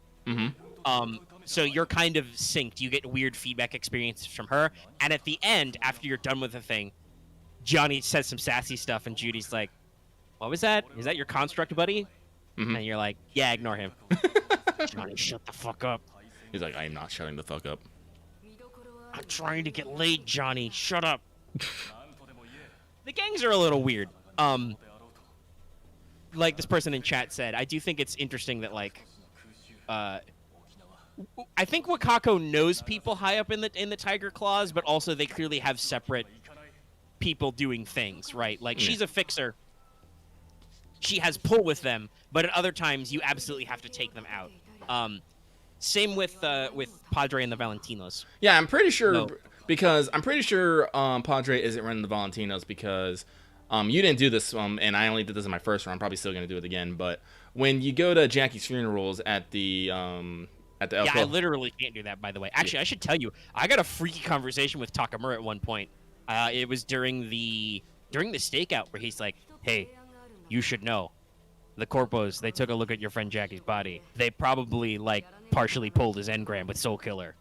And I'm like, ooh, that's not great.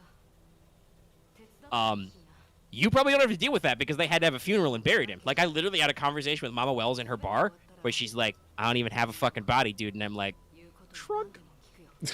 Something for my next game. I've learned a lesson, guys. Yeah. But when you do that, a lot of people come and show up to pay their respects, and the Valentinos, because Jackie used to run with them, sends a representative from their boss. But Padre's also there.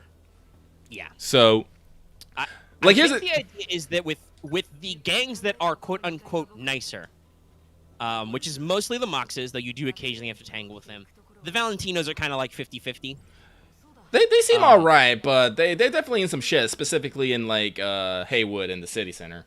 Yeah, and I've done some interesting gigs for Padre involving the Valentino. So like I think of them kind of similar to how I think of 6th Street. Sixth Street does a lot of petty shit, but also sometimes they're just fucking rabble rousing. I mean, I did go and completely destroy their fucking shooting competition because I'm all like, you did. While drunk on vodka. One of the few times V drinks for me. Usually and actually this is a conversation I have with somebody. Was it Takamura? Where he's like, "I don't drink on the job." Mm-hmm. I'm like, "Hey, me too." But I absolutely slam back 4 things of vodka. Alternatively, it's because of Johnny. It's Johnny's fault. Well, actually, fun fact. So, talking about different ways that the game is different. So, in my first game, I did Evelyn's side quest first. And at the end of it, when you're sitting on the railing outside Judy's apartment, Johnny is basically saying, "Please, God, I'm begging you, just have a cigarette," as you're holding Evelyn's case. And you can take the choice to do it or not. And I did that. Yeah, but and the other one I did what was the other? Oh, Hellman, I did Pan Am's first and then do that. And that one you're already smoking. There's no actual choice. Interesting. Probably because doing the Hellman quest ticks up the Johnny clock a little bit.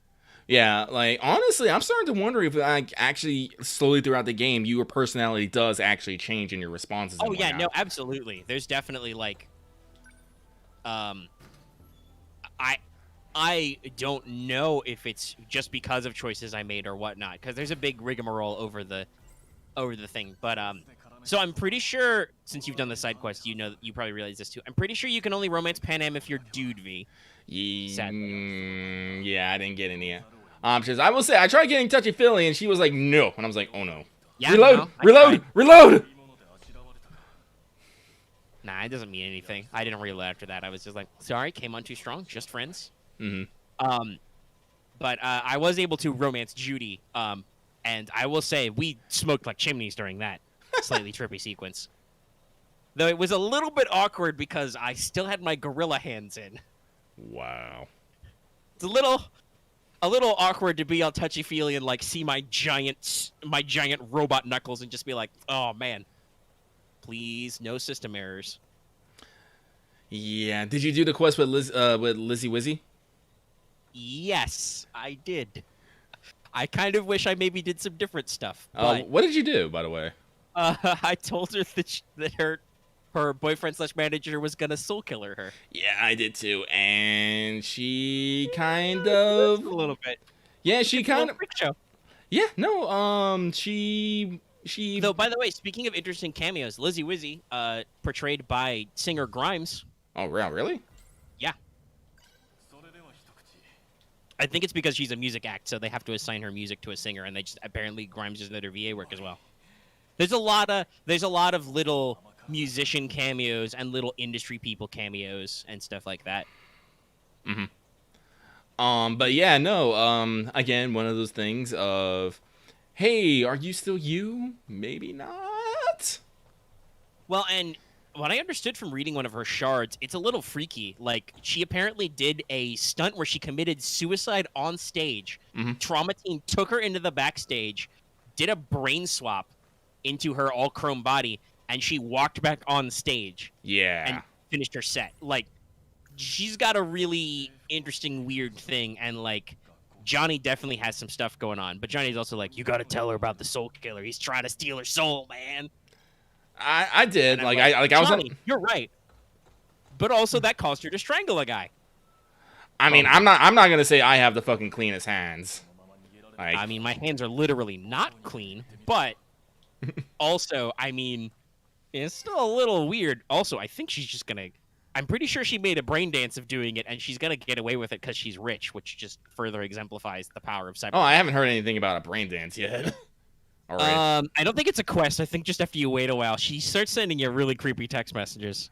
She's like, "V, thanks so much for like awakening my perspective, dude." And I'm like, "Lizzie, are you okay right now? I'm like, you Lizzie, all right?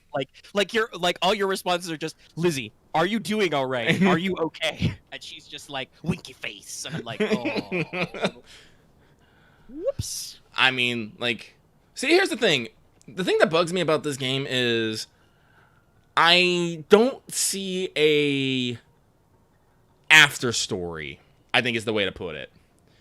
Like, because either one thing, like, one of three things is probably going to happen. Like, you're not, I don't, as much as I think, I honestly, like, this might sound fucking weird, but I would rather have well, honestly, I guess I'd call it a fucking, like, I don't know if I call it symbiotic or parasitic relationship with Johnny, in which he stops trying to eat my fucking brain, but he gets to hang out and provide commentary in my fucking life.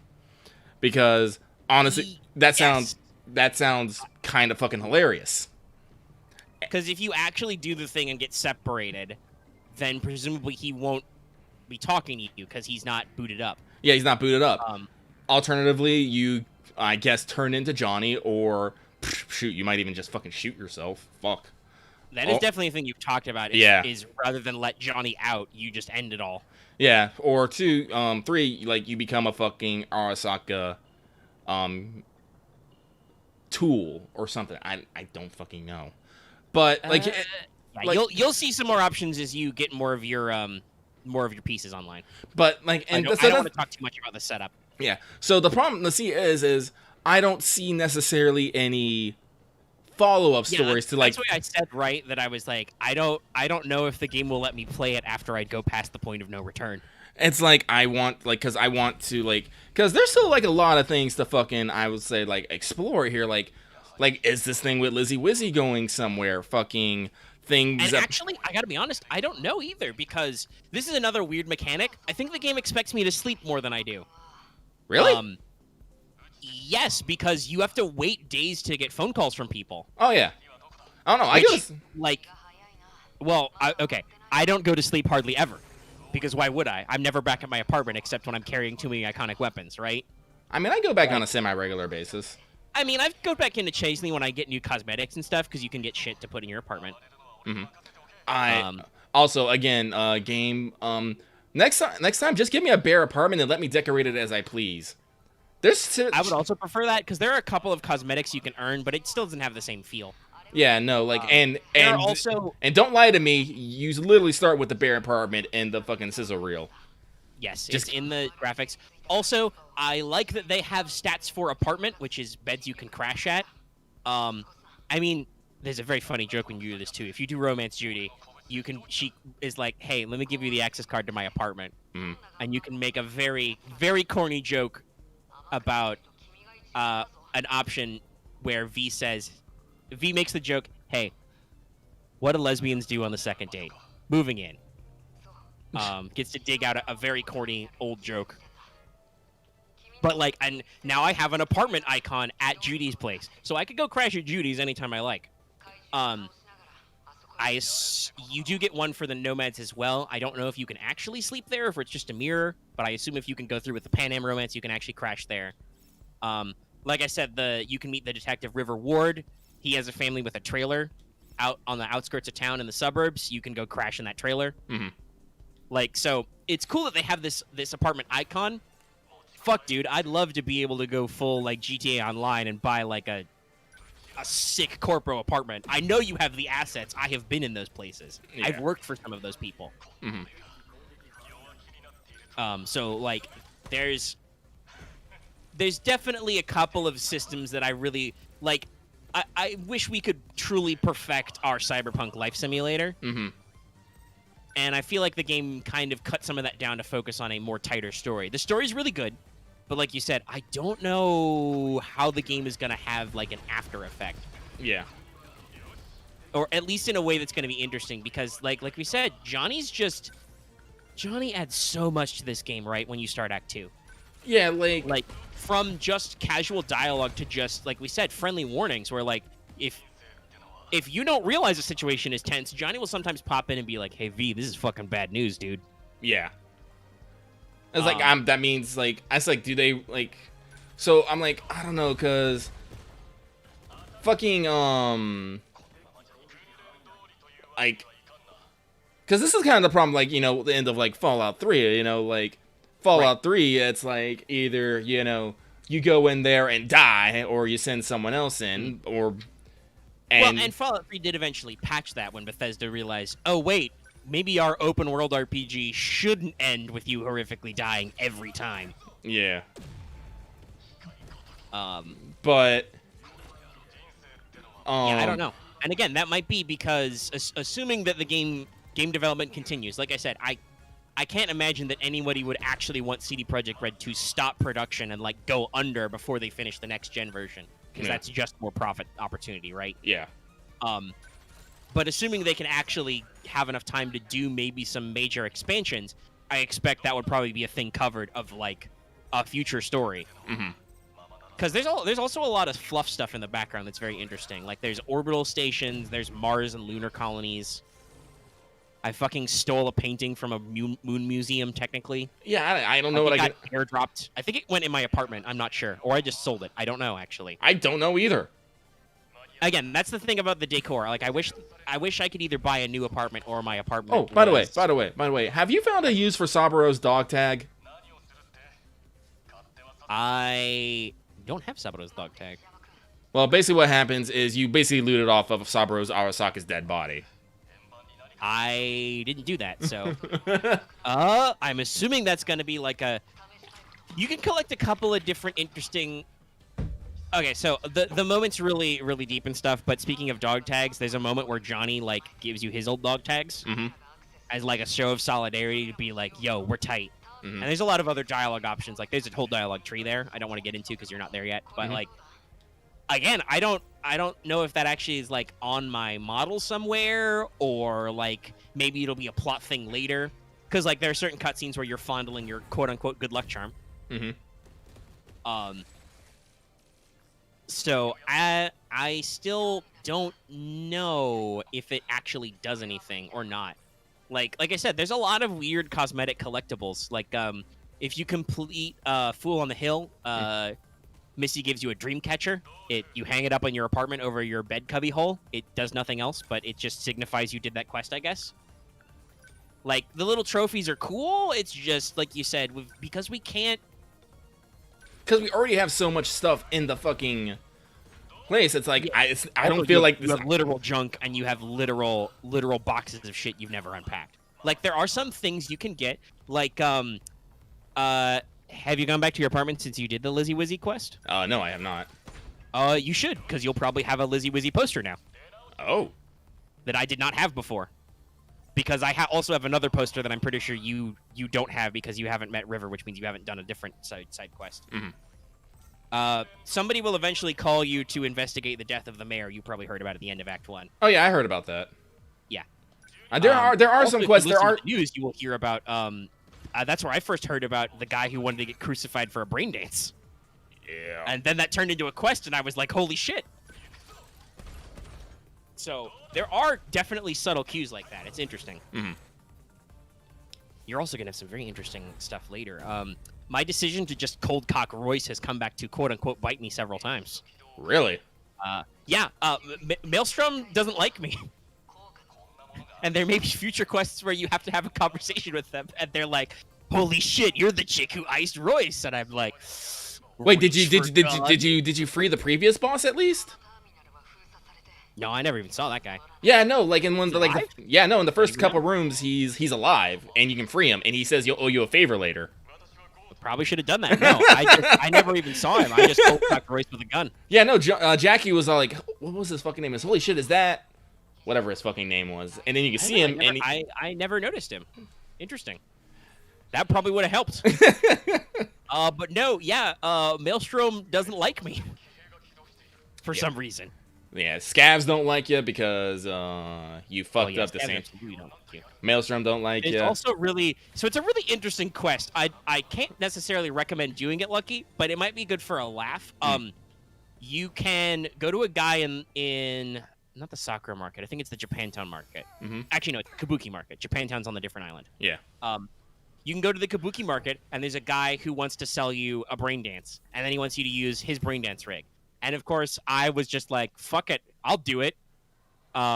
Naturally, this means you get passed out, all your shit gets stolen, and you wake up naked in that bathroom from the opening mission. Oh, God. And you're in the scav den again, and you have to fight your way out against like 60 million scav dudes, naked. Tits flopping out, no weapons. Wasn't a problem for me, because Netrunner, but it was a surreal experience, and I don't know if I can recommend it because it's an interesting dovetail, but also it's a huge pain in the dick because you don't have any of your shit. You only have your cyber gear and your hacking skills, basically. Well, again, Lucky is... Actually, technically, that's all cyberware, so... But still, yeah. Like, honestly, I'll be fine. No, like, I was okay with a little bit of sneaking and a little bit of strategy, and a little help from my friend Cyberpsychosis. But yeah, it was a surreal experience. To literally wake up naked in that bathroom again and just be like, ah, shit. And Johnny's just like, hey, who's a dumb motherfucker? You are. And I'm like, yes, Johnny, shut up now. I knew it was dumb. I just wanted to see the content. But yeah, I think we'll have a very much bigger, fuller Cyberpunk discussion next week because we can probably talk about all the stuffs. Good stuffs. I mean, I had some general stuff to talk about, like Cyberpunk genre things, if we want to do that. Yeah, sure, let's go for it. Well, yeah, so I'm really thinking after we do, because I finished writing the next adventure set, which we should probably get started on in Star Wars this week. We'll have some cleanup stuff to do, but hopefully I can blitz through that in under an hour. You know, make some rolls, do some stuff, talk to some people. We've already got your plans pre-planned at least. Yes. So, I'm really thinking that I might want to, because then I have to figure out what all plot hooks are coming next, and I have a general idea, but I still got to plan it out and get started on one of them. I'm really wondering if maybe I want to take a break and actually run the sprawl a little bit. Oh, yeah. Like just through like a job or two, maybe. Like just for a quick change up, and because I'm feeling that Cyberpunk itch right now. Which of course will require probably some discussions with all the players. You know, we'll probably grab the usual suspects and maybe anybody else who wants to come along. You know, since it'll just be for a few things, but they'll probably need to be, in addition to like character building, they'll probably need to be a session 0 of War of the Worlds. Yeah. There'll probably need to be a conversation about the cyberpunkness of the setting, because the sprawl is a Powered by the Apocalypse, so it's like really open-ended. It's one of the few systems where the GM doesn't have to make a single fucking roll. No, you just do moves when stuff happens. Yeah. And I believe Sprawl is slightly more clock-oriented. The clocks are a mechanic that are in a lot of these things, but the actual, like, the legwork clock and the action clock are actually critical mechanics, right? Actually, In Sprawl, and I'd have to refresh myself on all this stuff. Do I have the Sprawl still? I'm gonna check. Probably. If not, I've still got it. I can distribute it. Oh, another thing. I haven't looked at it yet, but I found somebody who made a Powered by the Apocalypse hack that is inspired by Castlevania and Bloodborne. Oh, what? It was free, so it was like pay what you will, but it was free minimum. If I like it, I'll probably go back and throw that guy some bucks. It sounds cool, but I'm like, this sounds like a sweet idea. Oh, yeah, no. And I'm like, I'm gonna have to look at that and maybe again try that a little bit because that sounds fun and that sounds like a genre that works with that game type, right? Yeah. Oh, I do have the Sprawl version 1.0. Are there multiple versions? I don't know. I also have 1.0. But let me double check what that was. Coliode. Beneath Cursed Moon. Yeah, so I've got all that stuff I can check out. But we would need to like discuss how cyberpunky people want, because there's actually a lot of different cyberpunk tropes and levels, right? Like 2077, pretty cyberpunk, right? Well, yeah, like hyperinflation, basically. The USA has mostly collapsed. Yeah. You live in an independent corp-run city-state, right? Mm-hmm. But it's not quite as like ludicrous as, say, Snow Crash, which at some points is basically like a parody. But Snow Crash is like everything is a franchise. There's not a crime group, the Mafia. Cosa Nostra Pizza runs just a government. They are just a franchise, Nova Sicilia, right? Mm-hmm. Like the Mafia became a corp. Oh, wow. Cyberpunk isn't that bad. Mm-hmm. Like gangs are still gangs because they're still doing stuff that corpos don't want, basically. So it's very interesting. You're stuck in an awkward position right now. Yes. But we'd have to have that conversation. Again, there's some things that aren't established, like what are AI and cyborgs or androids like? Like we know there's cyberware because Mm-hmm. I think every playbook has a piece of cyberware. Mm-hmm. We know that there is some kind of weird cyberspace thing called the Matrix because that's a whole rule set. Other than that, there's not a lot to it. Go ahead. Well, I said that's always the charm of the Powered by Apocalypse setting. Yeah, right. Like when I've run Apocalypse World, that's been like, okay, where are we? What are we doing? What's the apocalypse like? Usually that's determined by the players you have. Mm-hmm. And also that helps determine the uniqueness of some things. Like I said before, like if you're playing core APOC World, if nobody's playing a brainer, maybe there are no brainers. Maybe there's no weird psychic guy. Or maybe if you are playing a brainer, there are a lot of brainers. Like I've definitely heard campaigns where people are like, oh yeah, no, we just call them brainers. They're just psychic guys out there doing psychic stuff. You know? So it's an interesting open-ended thing we'd have to sit down. If we want to do it, I don't know how much, because Powered by the Apocalypse lends itself to short campaigns. Mm-hmm. So I don't know if we want to do something truly long-term. There is a official Genesis splat for Cyberpunk stuff. Technically, it's for their Android Netrunner setting, but it's Genesis. You could easily strip all the setting stuff out. If we were gonna do Gensakai, I'd rather lean us into Genesis again to Gensakai. Yeah, I'm just saying that like if I wanted to do a fuller campaign type setting, I could easily just pull out the Genesis rules and like shape them accordingly to whatever we decide, or we can just do Sprawl stuff. I haven't fully read the new Cyberpunk Red, but there is a new edition of the actual Cyberpunk RPG put out for basically to coincide with doing 2077, and it's apparently selling really well. So I have to look at that sometime still. And I think I've said this before, and obviously I'm not putting that evil on Lucky, Ricky Bobby, but I know Lucky has a big background with Shadowrun. If at any point, Lucky, you want to pick your favorite edition of Shadowrun and run something, fuck it, I own enough D6s. I could probably run something. I have to go.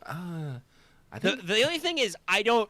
Like I said, this is why I say pick your favorite edition. I think Shadowrun's on like 6th edition, and every different edition has different things people like. Yeah, I'm most familiar with 4th edition Shadowrun. I would probably be okay with that. I think 4th is one of the most positive recepted. Like 5th kind of went back to basics and simplified some things, but also I've heard that the editing's not great.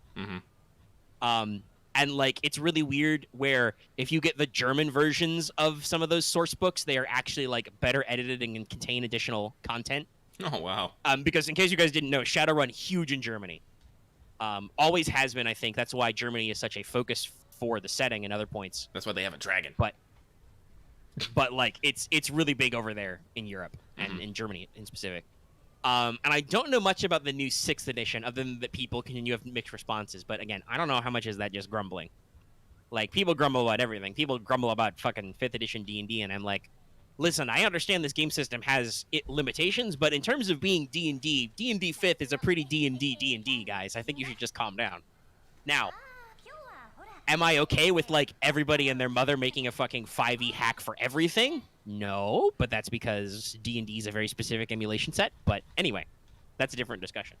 So yeah, I'm just feeling a little bit of an itch to maybe run some Cyberpunk stuff, and maybe we could use a little bit of a break and transition for me to write some extra content. But first, you guys have to go to the North Pole. Yeah. Which will be fun.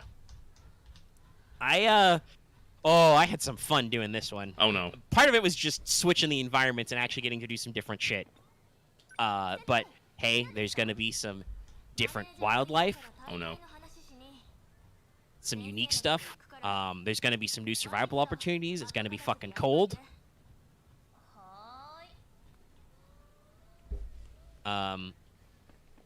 Which will be wildly different from the usual thing. And I think we had this conversation before last week where I was like, Soholiv's polar regions aren't as cold as, say, Earth's polar regions, but they're still below freezing, which, considering most of the planet is, you know, almost 100 degrees Fahrenheit and has 100% humidity, is a huge transition shock. Mm-hmm.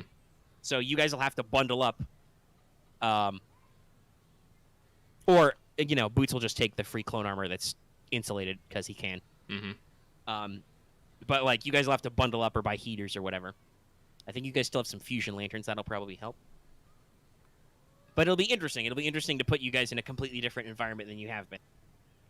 And do some interesting stuff because the settlers who live in the polar regions are going to have, like, completely different cultures from everywhere else. And it's going to be really interesting. And also, I have designed some fun adversary templates. You know, you occasionally have to up the challenges, you know? Mm-hmm. Do different things. I've learned things about designing enemies over our various sessions and, like, what actually does stuff to player characters and what doesn't. Mm-hmm. And I have also learned, for instance, that I can throw like 20 dudes at you and it doesn't actually matter anymore right now. so long as they're scrub lords. Actually fighting a lot of like big chunky battle droids, that could be a thing. But you are now at the point where you are full blown like John Wick action movie, or like one of the many Star Wars video games where like, oh, regular vanilla B1 battle droids or like street thugs. Yeah, I can throw like 50 of those guys at you and you guys will all be fine. Mm-hmm. But it'll be interesting. But we also have to wrap up, like we said. I think I've got a pretty concrete plan tomorrow to like run down the bullet points. At least run down the bullet points pretty quick. There'll still be some dice rolling and stuff, but basically we're gonna power through the couple of lingering thoughts you have to wrap up this story arc and move into the prep phase for the next bit, because I know that will probably not get resolved this week, or that will be as far as we get this week, right? We'll be like, okay, here's your intel. Here's where you're going. It's going to be cold. There's going to be blah, blah, blah. And you guys will debate about how you want to handle that. And then you'll roll dice to buy stuff and to make stuff. And then maybe you'll get there by the time we start. And that's okay. I actually had a conversation. Somebody dug up our old EP episodes and actually asked me, like, how do you combat prep time and, like, get that out of the way and, like, have less of it? And I'm like, okay, so first of all, I know I have a very prep time heavy group. Oh, yeah. Most groups I have played with like prep time. Lucky in particular, specifically, but just in general, I've had prep time heavy groups. And I like players to have prep time because it's... Generally, you should have prep time, and then it's more dramatic when you don't have prep time. Yeah. But, like... So I just accept that shopping and other prep time stuff happens. The only other way I've gotten to get out of that is to like tell everybody there will be prep time between sessions. But even then, sometimes people don't prep, so we just go with it. Mm-hmm. I think there have been several points this campaign where even you, as a player, Lucky, have gone, we should discuss our plan off mic, and it doesn't happen. Yeah, no. And I'm like, that's okay. It's fine. But it's just funny for even on the player end where you guys can be like, we should plan. Oh no, we didn't plan. Oh no. And nothing of value was lost. Mm-hmm. All right, that's just lazy. What was with that dramatic zoom in game? I mean, I think the game knows what it's doing. Like, Oh, no, it's playing to those classic tropes. It is, but still, I'm just like.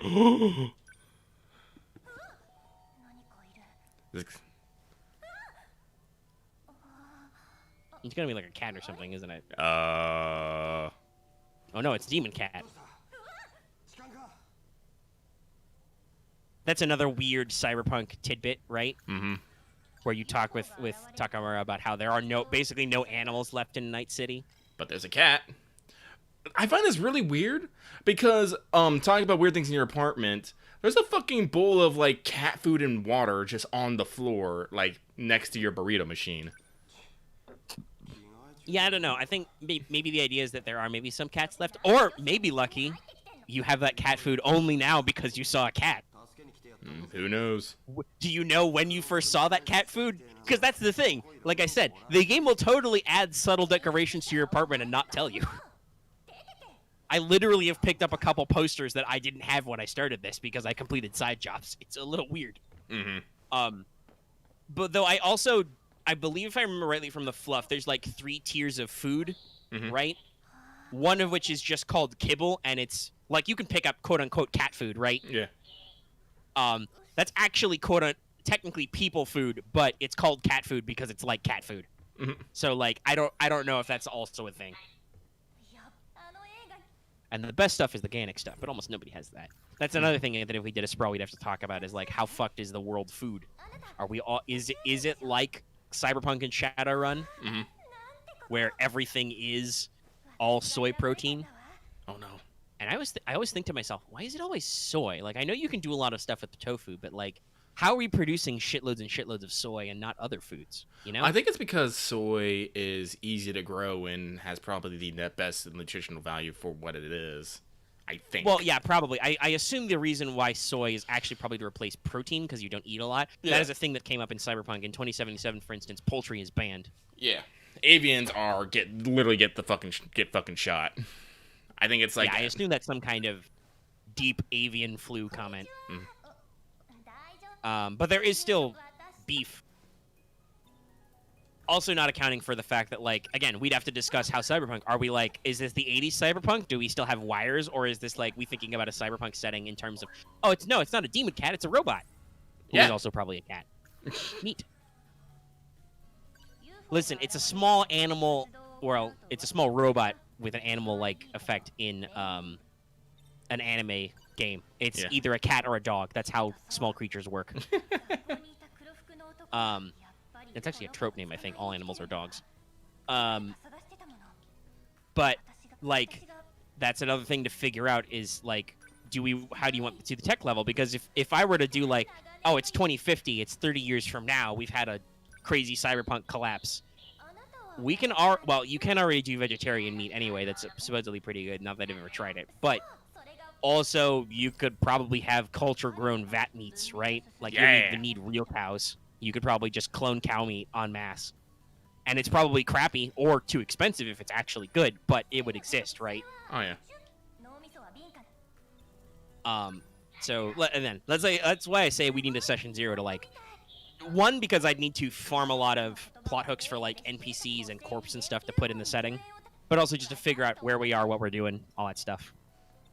I looked over, like, the playbooks and the basic moves and stuff. It's very interesting. I've heard some people complain that, like, there's only one class that hacks, but those people are literally wrong. Because there are several playbooks you can play that have access to the Matrix moves. Like, if you get a certain Cyberjack. And then I just realized, like, we were talking about, I think, Cyberpunk classic roles and classes last week. Like, literally the actual Cyberpunk ones, but also just in general in Cyberpunk settings.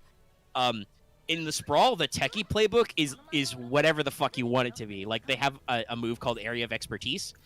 And depending on what expertise you pick, you could basically be any of the other playbooks. Like, if you're a weaponsmith, you get, like, 2 custom guns, like you're the killer. if you are a drone guy, you get like 2 drones, like you're the driver, because the driver has a car and can have drones. If you're like a computer tech or a cyber deck guy, you have a cyber deck and can hack. You can also be a medic and some other stuff, but it's really interesting to see all those different things. So yeah, we'll discuss that with the guys and gals a different time. But that was my just general Cyberpunk game thoughts. Let me go for about 2 hours. Do we have any real gacha stuff to talk about? Well, people like it to gacha. So in Genshin Impact, they came out with 1.2. That means there's a new area. It's the I can't remember the name, but it's a big fucking mountain. Dragonspire. Dragonspire, that's what I was gonna say. Dragon Spine, but I was like, wait a minute. But it's cold. There's actually a cold mechanic on it. It's pretty neat. If you do not get close to a source of heat, you eventually start taking damage. So that's neat. There's a quest, an event where you can get like, stuff and whatnot. I haven't got very far in it because like I said, Cyberpunk has been sucking my soul, as it do. And it's alright, like I said. It's nothing really particularly fancy, but hey, it's there. Azur Lane recently came out with a new system, their Operation Siren, and they did their guild revamp. Yes. I poked some guild buttons. I don't know if it did anything. It's done stuff. Like I said, we're going on missions right now, like sending ships out to do stuff. So things are happening. Operation Siren seems interesting. It's basically a whole nother game mode separated from the thing. Basically, you just explore maps, you find treasure, you beat up enemies, you move on. You can get new shit out of it, basically. Yes. Like is it only Hiryu Meta on tap right now? Yeah, it's only Hiryu Meta right now in the Ashes faction. But she will be available in the Ashes faction until like March, I think. Yeah. Also, they showed off, now there's a new research tree where you can research guns and equipment. So you can, like, unlock better guns. You can even separate it by faction in case you, like, have a particular flavor. This is super important to Lucky. So Azur Lane goes good. We are also scheduled for a new Iron Blood event at the end of the year. I am fucking hype. I'm glad I have like 100, like I'll have like 160 cubes. I'll be like, I am ready to throw down. A lot of new ship designs. One actually done by Bakdo, artist. Yeah, we figured out which one that was, but now I've forgotten. Yeah. No, wait, it was Prince Heinrich, right? Yeah, Underboob, Southern Hemisphere. Lots of costumes coming out. Like I said, they're doing their pre-event little right now, where certain ships get 20% more XP. So that's exciting. Arknights is still in their event. We still got like 4 or 5 days left in that. People are vibrating for the eventual W. The anniversary is about to queue up. They'll do W, and they're going to do the anniversary pack, I believe, which should cost about 30 USD. And if you do that, you can get a free 6-star of your choosing. I'll have to look at my exact budget and when it's available, but I think I may do that to finally get my copy of Chen. Because what's better than rolling on Arknights? Just getting the fucking 6-star you want. Yeah. Cry every Tim. Like I said, I'm actually farming to get all my Sidroka tokens and stuff right now. Yeah, I got all mine. But so I don't know much about the story because I blitzed through a lot of it because I didn't have a lot of time. The maps were pretty interesting though. Oh yeah, I definitely like their new commander mechanic. Yeah. The world is destroyed. Some of the new new things you can see, right? Like different tactics and map stuff. Oh yeah. The whatchamacallit, the like sleeping units was really interesting. That was actually like a proper tactical puzzle. Yeah, like if you attack them, they'd rush you, or if you attack the commander, they will all rush you. Yeah. So you had to like very carefully pick where you put guys and when you did them. And I'm like, oh my god, I have to actually think about my tactic placement and not just go, hey, Exia, go Burr, which is a usual solution. I actually used a variety of units and stuff. Like you can genuinely use some different guys in different places. Mm-hmm. So yeah, no, it was very fulfilling. Oh shit, this is I very. think that's why I'm still like I play Arknights is because it's like no, when I actually sit down and play Arknights, it's pretty fun. Mm-hmm. I just don't always have time. This is very. Azur Lane is definitely kind of a casual like whatever. Like I don't think I'm playing Azur Lane for the quote unquote gameplay, but also the gameplay is almost such a non-factor in AL most of the time that I'm just like, whatever, it's fine. You know. Oh, okay, now I'm in the fucking future. Now it's 2064. Weird. Oops. Marty, you gotta go back. This is a this is super interesting. This girl is in the fucking 1984 PE girl in 2000. This is wild. I guess, yeah, I'm probably just gonna start this game over because now the more I'm playing it, the more I'm realizing it's more visual novel with some tactical action in it than it is. You know, like, yeah, that seems like a big Vanillaware thing a lot of the time. Like the dialogue is very heavy. Yeah. So, like I said, Lucky literally had no idea what he was getting into when he started this game because I'm like, I saw Vanillaware, I want it, and I didn't do. Well, I mean, yeah, same. But and also like from the trailers and stuff, it looked super interesting with its like mecha sci-fi kind of stuff going on. Though I think all my deliveries will be here like early, so I will also maybe next week be able to talk about one of the games I got, which is coming soon. Is so I got some Amazon money, so I ordered some things. I got Kingdom Hearts Melody of Memory. Oh yeah, coming. So I'm gonna check that out, just cause God, I love Kingdom Hearts music. That'll be fun. You know, I'm actually kind of shocked that they, other than the fact that there was a rhythm game in 2 when you went to Atlantica. Ugh. I'm kind of actually shocked it took so long for them to make one, right? Because that is a series that is defined by both classical Disney music and its own original score, which is really good. Oh no! And then I also ordered Age of Calamity, but that's apparently temporarily out of stock. That won't arrive until January. Oh jeez. Yeah, no, like Amazon was like, it's available, and then when I'm making my order, it's like, won't arrive until January. I'm like, oh, so clearly this is out of stock right now. You're gonna ship it to me when you get more, but you know you have more. Unlike Aegis, which right now is like, look for more buying options, and I'm just like, I'll sit on it. I got a birthday coming up. Oh, I'm still just doing prologues, I guess. Yeah, I think you're just introducing all the different characters, it seems like. Yeah. Because there are... It's not actually 13 of them, are there? But there's like 6, isn't there? There are a lot... If I remember the trailers correctly, there are a lot of different characters. Yeah. But yeah, no, we got that going on. We got stuff.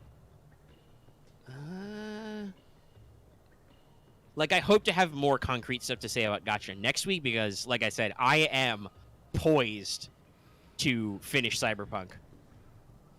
And as entertaining as it is for me to just beat up criminals to get more stuff, I'm eventually going to get fucking bored of that and just be like, nah, I'm good. Let's do the thing. Let's go, Johnny. Light me up. Honestly, speaking of Cyberpunk, do you know what I wish I had? I wish they had just a thing you could do to make money besides punching crime.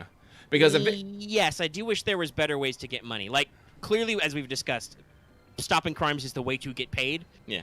It's still really weird. And it's... And finding access points. Like we've talked about, right? Oh, yeah, and access points. You can do the Quick Hack Demon. Yeah. Which, if you are a netrunner, is your other major way to make cash. Yes. But it is really interesting because it's like... What, technically... Because aren't there supposed to be, like, 3 archetypes? Technically, you do... For what? There's Netrunner, Solo, and isn't there supposed to be a third one? Techie? Like, there's soft archetypes, but I thought there was 3 different ways to play. I don't remember what the term was. It doesn't matter. What I was going to say was that we've talked about this before. In the actual Cyberpunk RPG, there are a lot of different archetypes. Like, technically, Johnny's riding shotgun with you so that you've got your rocker boy vibes, right? Yeah. But, like, you could play fixers. You could play meditechs. I do believe you could also play just a techie and get drones, which is a thing you can't do at all. You can only make drones and robots friendly with cyberpsychosis. Even though there's that whole plot with the flathead, right, which is a little sad. You can't get more drones, but again, game limitations. Well, looking at this, yeah, no, it's actually 13 characters. Is 13? Damn. Okay. Yeah, no, I just went back to the title screen and looked at everyone on screen. Okay, then yeah, you'll probably be doing character intros for a while. Yeah, no. But that's definitely like one of the things you could be, right, is you could play as a fixer and get contacts. You could play as a cop, which is the thing that technically you can be an NCBD subcon and do those missions, but it's not really like playing as a cop. Because the way classes worked in the old Cyberpunk 2020 was everybody had their special powers, right? They had a special ability roll. So netrunners could hack, basically. Solos had a special ability called Combat Sense, which allowed them to like go first and avoid danger. Rocker Boys had charismatic leadership. They could just like make flash mobs and get people to do stuff. I think Media had access or credibility, like appear legit, get access to things. Fixers have contacts. You could play as a cop and have authority as your special power. Nomads was a playable role. They had vehicles and had access to their family, similar to Fixer's contacts. And you could play a corpo. So as you can see, they incorporated a lot of this into the life path systems, but there were definitely some interesting standalone mechanics that were kind of left behind in the transition to action RPG that, like, I agree. Like, I really wish there was a way to just, like, passively get money. Even if it was only, like, once every in-game day, right? Well, shoot, I would just have a guy you can call who says, "Hey, I need you to deliver something from here to here. Get paid." You don't have to ever actually ask what it is. That's a thing that, for instance, I think Bethesda's gotten really good at is what in Skyrim is called Radiant quests, right? Just like the full-blown procedural generated quests, right? Yeah. Like, you talk to a guy, he's like, you talk to an innkeeper, and you're like, "Do you have any work for me?" And they're like, "Ah, yes, we've got this letter from the Jarl. Go here, kill this bandit." And you're like, boom. And Done. Sometimes they're the same every playthrough, other times they're completely different, depending on where you're standing, right? Yeah. And I think that's what gigs and NCPD Crimes in Progress are supposed to be like, but they're all static. They're all static, and I don't know if they refresh, and... Well, gigs definitely do not, because I've cleared, I think, every gig off the map. Yeah, and, like... And the random fucking assaults in progress and whatnot, I don't know if they restack. Like, and here's the thing, I think assault in progress don't. Same with organized crime activity. The little star icons, the, like... What is that, like, situation in development or something? I don't know. Yeah. Like, when you just stumble across a place where a crime's about to occur and you can, like, do some shit about it. I don't know if that, like, refreshes or is completely random. But, yeah, there's definitely some... Like I said, the game definitely has a lot more linear elements than I thought it would. Yeah, I'm hoping this is something that gets changed up with maybe a couple updates. Like, honestly, at this moment, I want to know what they have planned for the future. Like, I would love to hear... Yeah, I know they're in damage control mode, but like you said, I'd love to see what they're, like, even if it's just minor patch stuff. I'd like to see what they got coming up. You know? Mm-hmm. Heck, I'd even want more details about what they're going to do with the supposed multiplayer version, right? Yeah. Like, playing the engine, I mean, there's some bugs and stuff. Like, at one point, my arms freaked out, and, like, I was fucking huffing max docs from, like, an arm's length away. Because my arm models were broken. But, like, for the most part, like, driving isn't awful if you have a good vehicle. Shooting is pretty good, especially if you put some points in it, right? Like, the actual movement and stuff is actually pretty interesting. I think the only point where it's weak is maybe melee combat, especially unarmed. Yeah. Because the beat on the brat guys definitely do cheat a little bit. Like, they definitely do try and, like, scooch closer to you than their reach should be to hit you. They're still pretty easy to dodge, especially if you've got cyberware so that you can slow down time when you dodge and shit. It's a little annoying to be like, okay, dude, you just slid, like, 4 feet over the ground in a way that's not natural at all to make that punch reach me. Or in... Because you haven't done the finale yet. You don't have to do this, but hey, you get an actual boxing match done, right? Oh, wow. So who shows up to be in your corner, right? But your old pal Vic, because he's a boxing guy. So he's your like coach in your corner. And you fight a real boxer. He's like a roided out freak. Vic lets you know that he's gotten some abdominal muscle swapped out, so hit him in the gut. I don't know how the fuck you're supposed to do that. All of my punches auto-track to his big, beefy brain case. Like, you can kind of, like, get behind him and, like, punch him in the lower back when he's, like, hunched over, but there's not a lot of targeting with your fists. And like I said, ultimately my solution was just to buy legendary gorilla arms, put thermal knuckles in, and just power punch him and set him on fire. And it worked. But it's, like, I feel like the melee combat could be slightly more refined, and I do think clubs and blades are a little bit better defined, right? Because there are a couple of unique mechanics you can do, like the defensive strikes and the power strikes are a little more pronounced than just being unarmed. If you do blades and stealth, for instance, you can throw knives. It's a really dumb solution that I might actually buy the perk refresh and take all my perk points out of that dumb stuff, because that's not ever useful. What, throwing knives? Yes. Yeah, it's dumb. It's fucking dumb. It's funny for like 5 seconds, and then you realize how dumb it is, and you're like, why don't I just put a silencer on a huge gun? Or not even fucking bother. Like, most of the time, I don't even shoot people. I just stalk them and stuff them into dumpsters.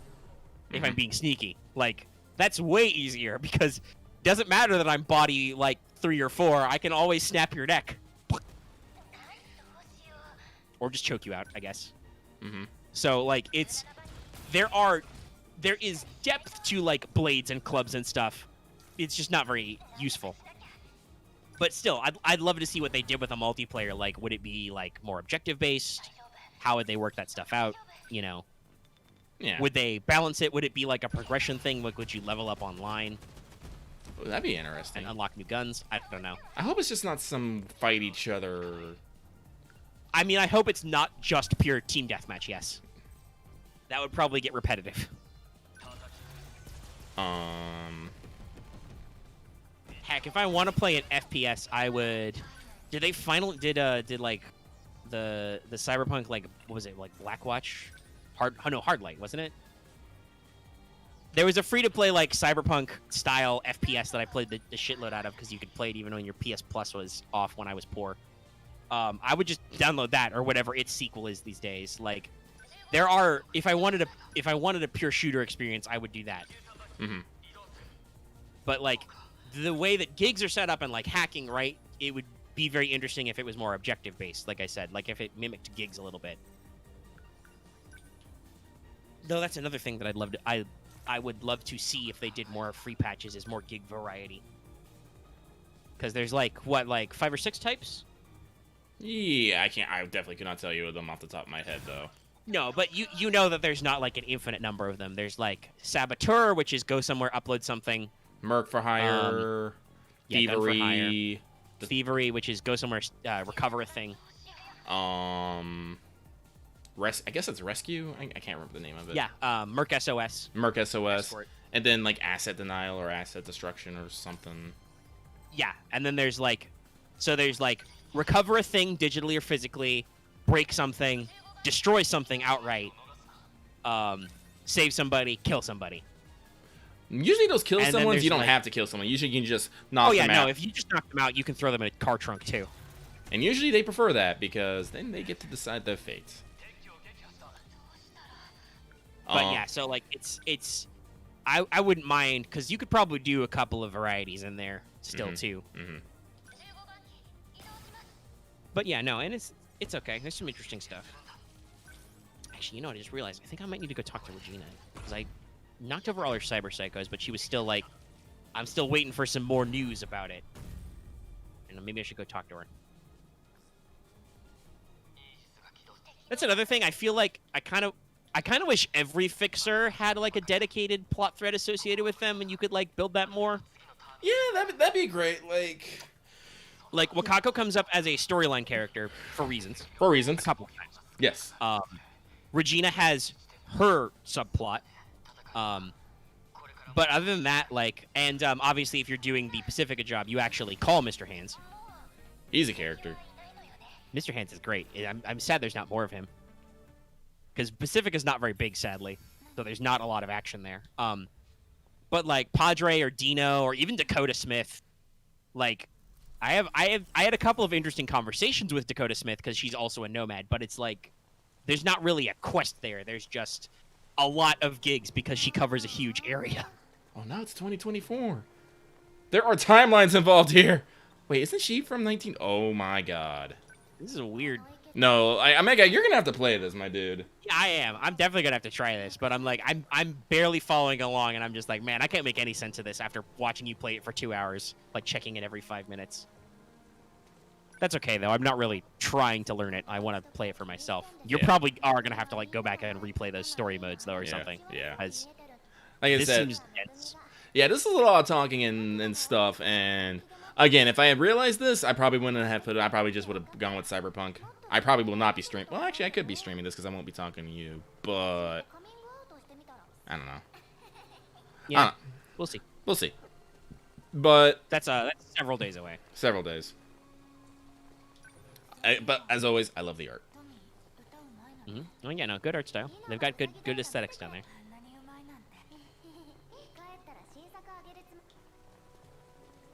But honestly, I think that might be it. Honestly, for the show today, I don't think I got anything else we want to talk about. Yeah, we've been about 2 hours. Like I have stuff I want to do in the not too distant future, but we're not caught up on Gacha. We've been going whole hog on Cyberpunk, but we're not done with it yet, so we can't do we can't do like we did. Honestly, we've done this with a lot of big game releases, right? Oh shit, that's not freaky at all. That reminds me, I still need to find a good mecha RPG sometime. I know why don't Lancer is supposed to have that feel of like Titanfall. Whatever happened to Sky of Hope? Like I still got my character. I mean, I've still got that's all written. I don't. Sky of Hope is definitely a specific feel. I could try that with some of these guys. I think we got some big nerds we know. I mean, like give it I a can once. always try and bring that back. I think I still have on my notes. Yeah, I mean, I still have my character. Because I was excited to try that out. But yeah, like if you got nothing to do, I'd say give it up, read it over, maybe see if you want to rebalance some things. Because I don't think you made. I think you, if I remember right, you didn't make. Like I think you tried making it when the Genesis first came out. If I remember right. Yeah. There have definitely. Yeah, I think there was only the fantasy supplement out, which I did steal some ideas from, but I should probably like relook at the talent list because there's been like 3 more supplements and stuff. Yeah, give it a run because I'm still excited. I still have my character. She's great. But yeah, but other than that, for mechas, I don't actually think there's a lot of mecha type. Well, it's a genre that people are constantly trying to emulate. I know actually of like shitloads of mecha RPGs. Most of them are like homebrews or minor hacks, right? Though, like it's never been a really big genre people have gotten into in terms of stuff. I think there was another one that I saw. It was in the same when I was like going through that one that like people was recommending some new games and it included that, like I said, that Castlevania inspired Powered by the Apocalypse hack, which I still need to read over. But that was not pay what you want, and it was like $30 a minute. And I'm like, okay, I need to do some research before I drop that much cash on another mecha RPG. Right? Yeah, I need to study Lancer. I do know that Lancer is more mechanically finicky. Like I said, that's more of a like Titanfall 2 or almost like BattleTech leaning type game, where it's a lot about big mecha combat-y stuff. Whereas, for instance, while inspired by many things, my own Genesis mecha hack, Sky of Hope, it's inspired actually by a novel idea I have, but it's very much in the like Ava or even some of the works of Erika 7 and stuff, where it's like, okay, so you could have a mech on mech fight, but you also could have mech on alien fights or just like other different things, right? Like it's much more anime-esque. Yeah, Genesis is a good one. And we never really got very far with that because we had a lot of technical difficulties on our first game. It was very hard to do anything. But yeah, I should probably like look over all the talents, maybe add some new ones because there's been some new stuff come out. And we're back to 1985. Wild. But yeah, so I think that's all our bullet points if we don't have any other huge tangents to get into. Nah. Must chase We cat. should probably just go ahead and end the show when we want to end the show, because we're gonna do this again next week. Yeah, we are. Hey, if you want a lot of us, go back and watch the Let's Talk FGO from yesterday, because that's like 4 hours long. The power of big mailbag. I'm thinking about the power of big nurse titties at the moment. Jesus. Who isn't? That's the good shit. But okay, day. If you're ready to wind down, we can do the outro. Let's do the outro. I might have gotten the Cyberpunk inch again. That's how it works, though. Yep. Hey, hi, hello. If you're watching this on YouTube right now, be sure to give it a like if you liked it. If you haven't already. I know some of you are watching live. You may have given it a like. We got some likes. If you have any comments, you can leave them in the comment section down below. You can also hit us up on our Discord. The link is in the video description and on our channel page as always. If you haven't already, please subscribe to our channel to get more of What's Up. And also our other show, Let's Talk FGO, and other videos. Actual plays, all kinds of other fun stuff. Check it out. You can also hit that bell for notifications so you always know when we post a new video or when we stream. Tune in Tuesdays, Thursdays, and other days for streams. Mm-hmm. And you can also join our channel membership. That would allow you to access special emotes, which you can use in chats on live streams like What's Up. And, of course, like we said at the front of the show, you can support us on Patreon. You can get access to this episode in an audio version, downloadable for as little as $1 a month or $10 a year. And, you know, it's a great way to support us separately from ads and stuff. And, yeah, I think that's everything. So we'll see you guys next week for more What's Up and another Let's Talk FGO. Yep. We will probably do that live again because we will also be recording on January 1st again. Yeah. So why the fuck not? Hell, there should be a brand new FGO event at that same time we can stream.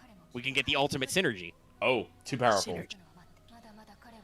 I mean, your recent FGO stream was just you grinding lotto boxes, right? And it still did like 4 times as great as our other usual streams do. I don't know why. I still don't understand. I think it's just because we have a high volume of FGO subs and more people are likely to click on an FGO stream. Yeah, people... Which is fair, right? Yeah, people said, like, a lot of people were saying, yeah, they're grinding while I'm grinding, so we're all grinding together. Oh no, the cat talks! We're fucked. Oh shit, yeah. Fuck, that cat's gonna tell you to go to sleep, Lucky. You're tired, right? Oh no. I'm getting my flashbacks. Yes, that cat just talked. Man, that's another really classic anime cliche line. Is fucking cat talk? Yeah, I gotta try this game. I just love how tropey it is. Yeah, no. I think I've talked about that before. Omega loves things that embrace their aesthetics. That's actually why I love Cyberpunk so much. Like, some people are like, man, this aesthetic's really shallow, and I'm like, I don't care, though. They've gone the whole 100%, right? Like, everything is Cyberpunk here. Yeah. I love it. I love that there are all these details about the fucking food and drink, even though it doesn't matter. Judy makes me a fucking call and asks me what kind of pizza I want to order. I have like 3 different options. This is important. Honestly, like I said, I like little details about it. Though I do wish that food was maybe more important. Food and drink, I guess. I don't know. Yeah, well, I mean, I kind. That's the thing that's usually in these Cyberpunk type games. I kind of wish there was a little bit more in the terms of like chems and stuff. Yeah. Drugs. You take a couple of recreational hits, and there are a few mechanically helpful drugs, but they're all dirt simple. It's like boost your max health, boost your RAM, breathe underwater, stam up, carrying capacity. Yeah, get more carrying capacity temporarily, like you fucking need it. Why are you carrying so much shit, dude? Just trash it all. Literally just break it all down. No, this cat wants a contract. I'm concerned. Uh-oh. Are you gonna become a magical girl? Probably. I don't know, but we should probably wind out. Yeah, we should wind out. But like, yeah, that's just another detail that probably could have been a thing. Anyway, we're gonna let you guys go. We'll see you guys next time. Alrighty. I'm gonna go and hit the kill button on the audio. Hit the kill switch. Alright, and I'm about to dismiss. Everyone have a good night. Hope to see you next time. And stream is done. right, audio.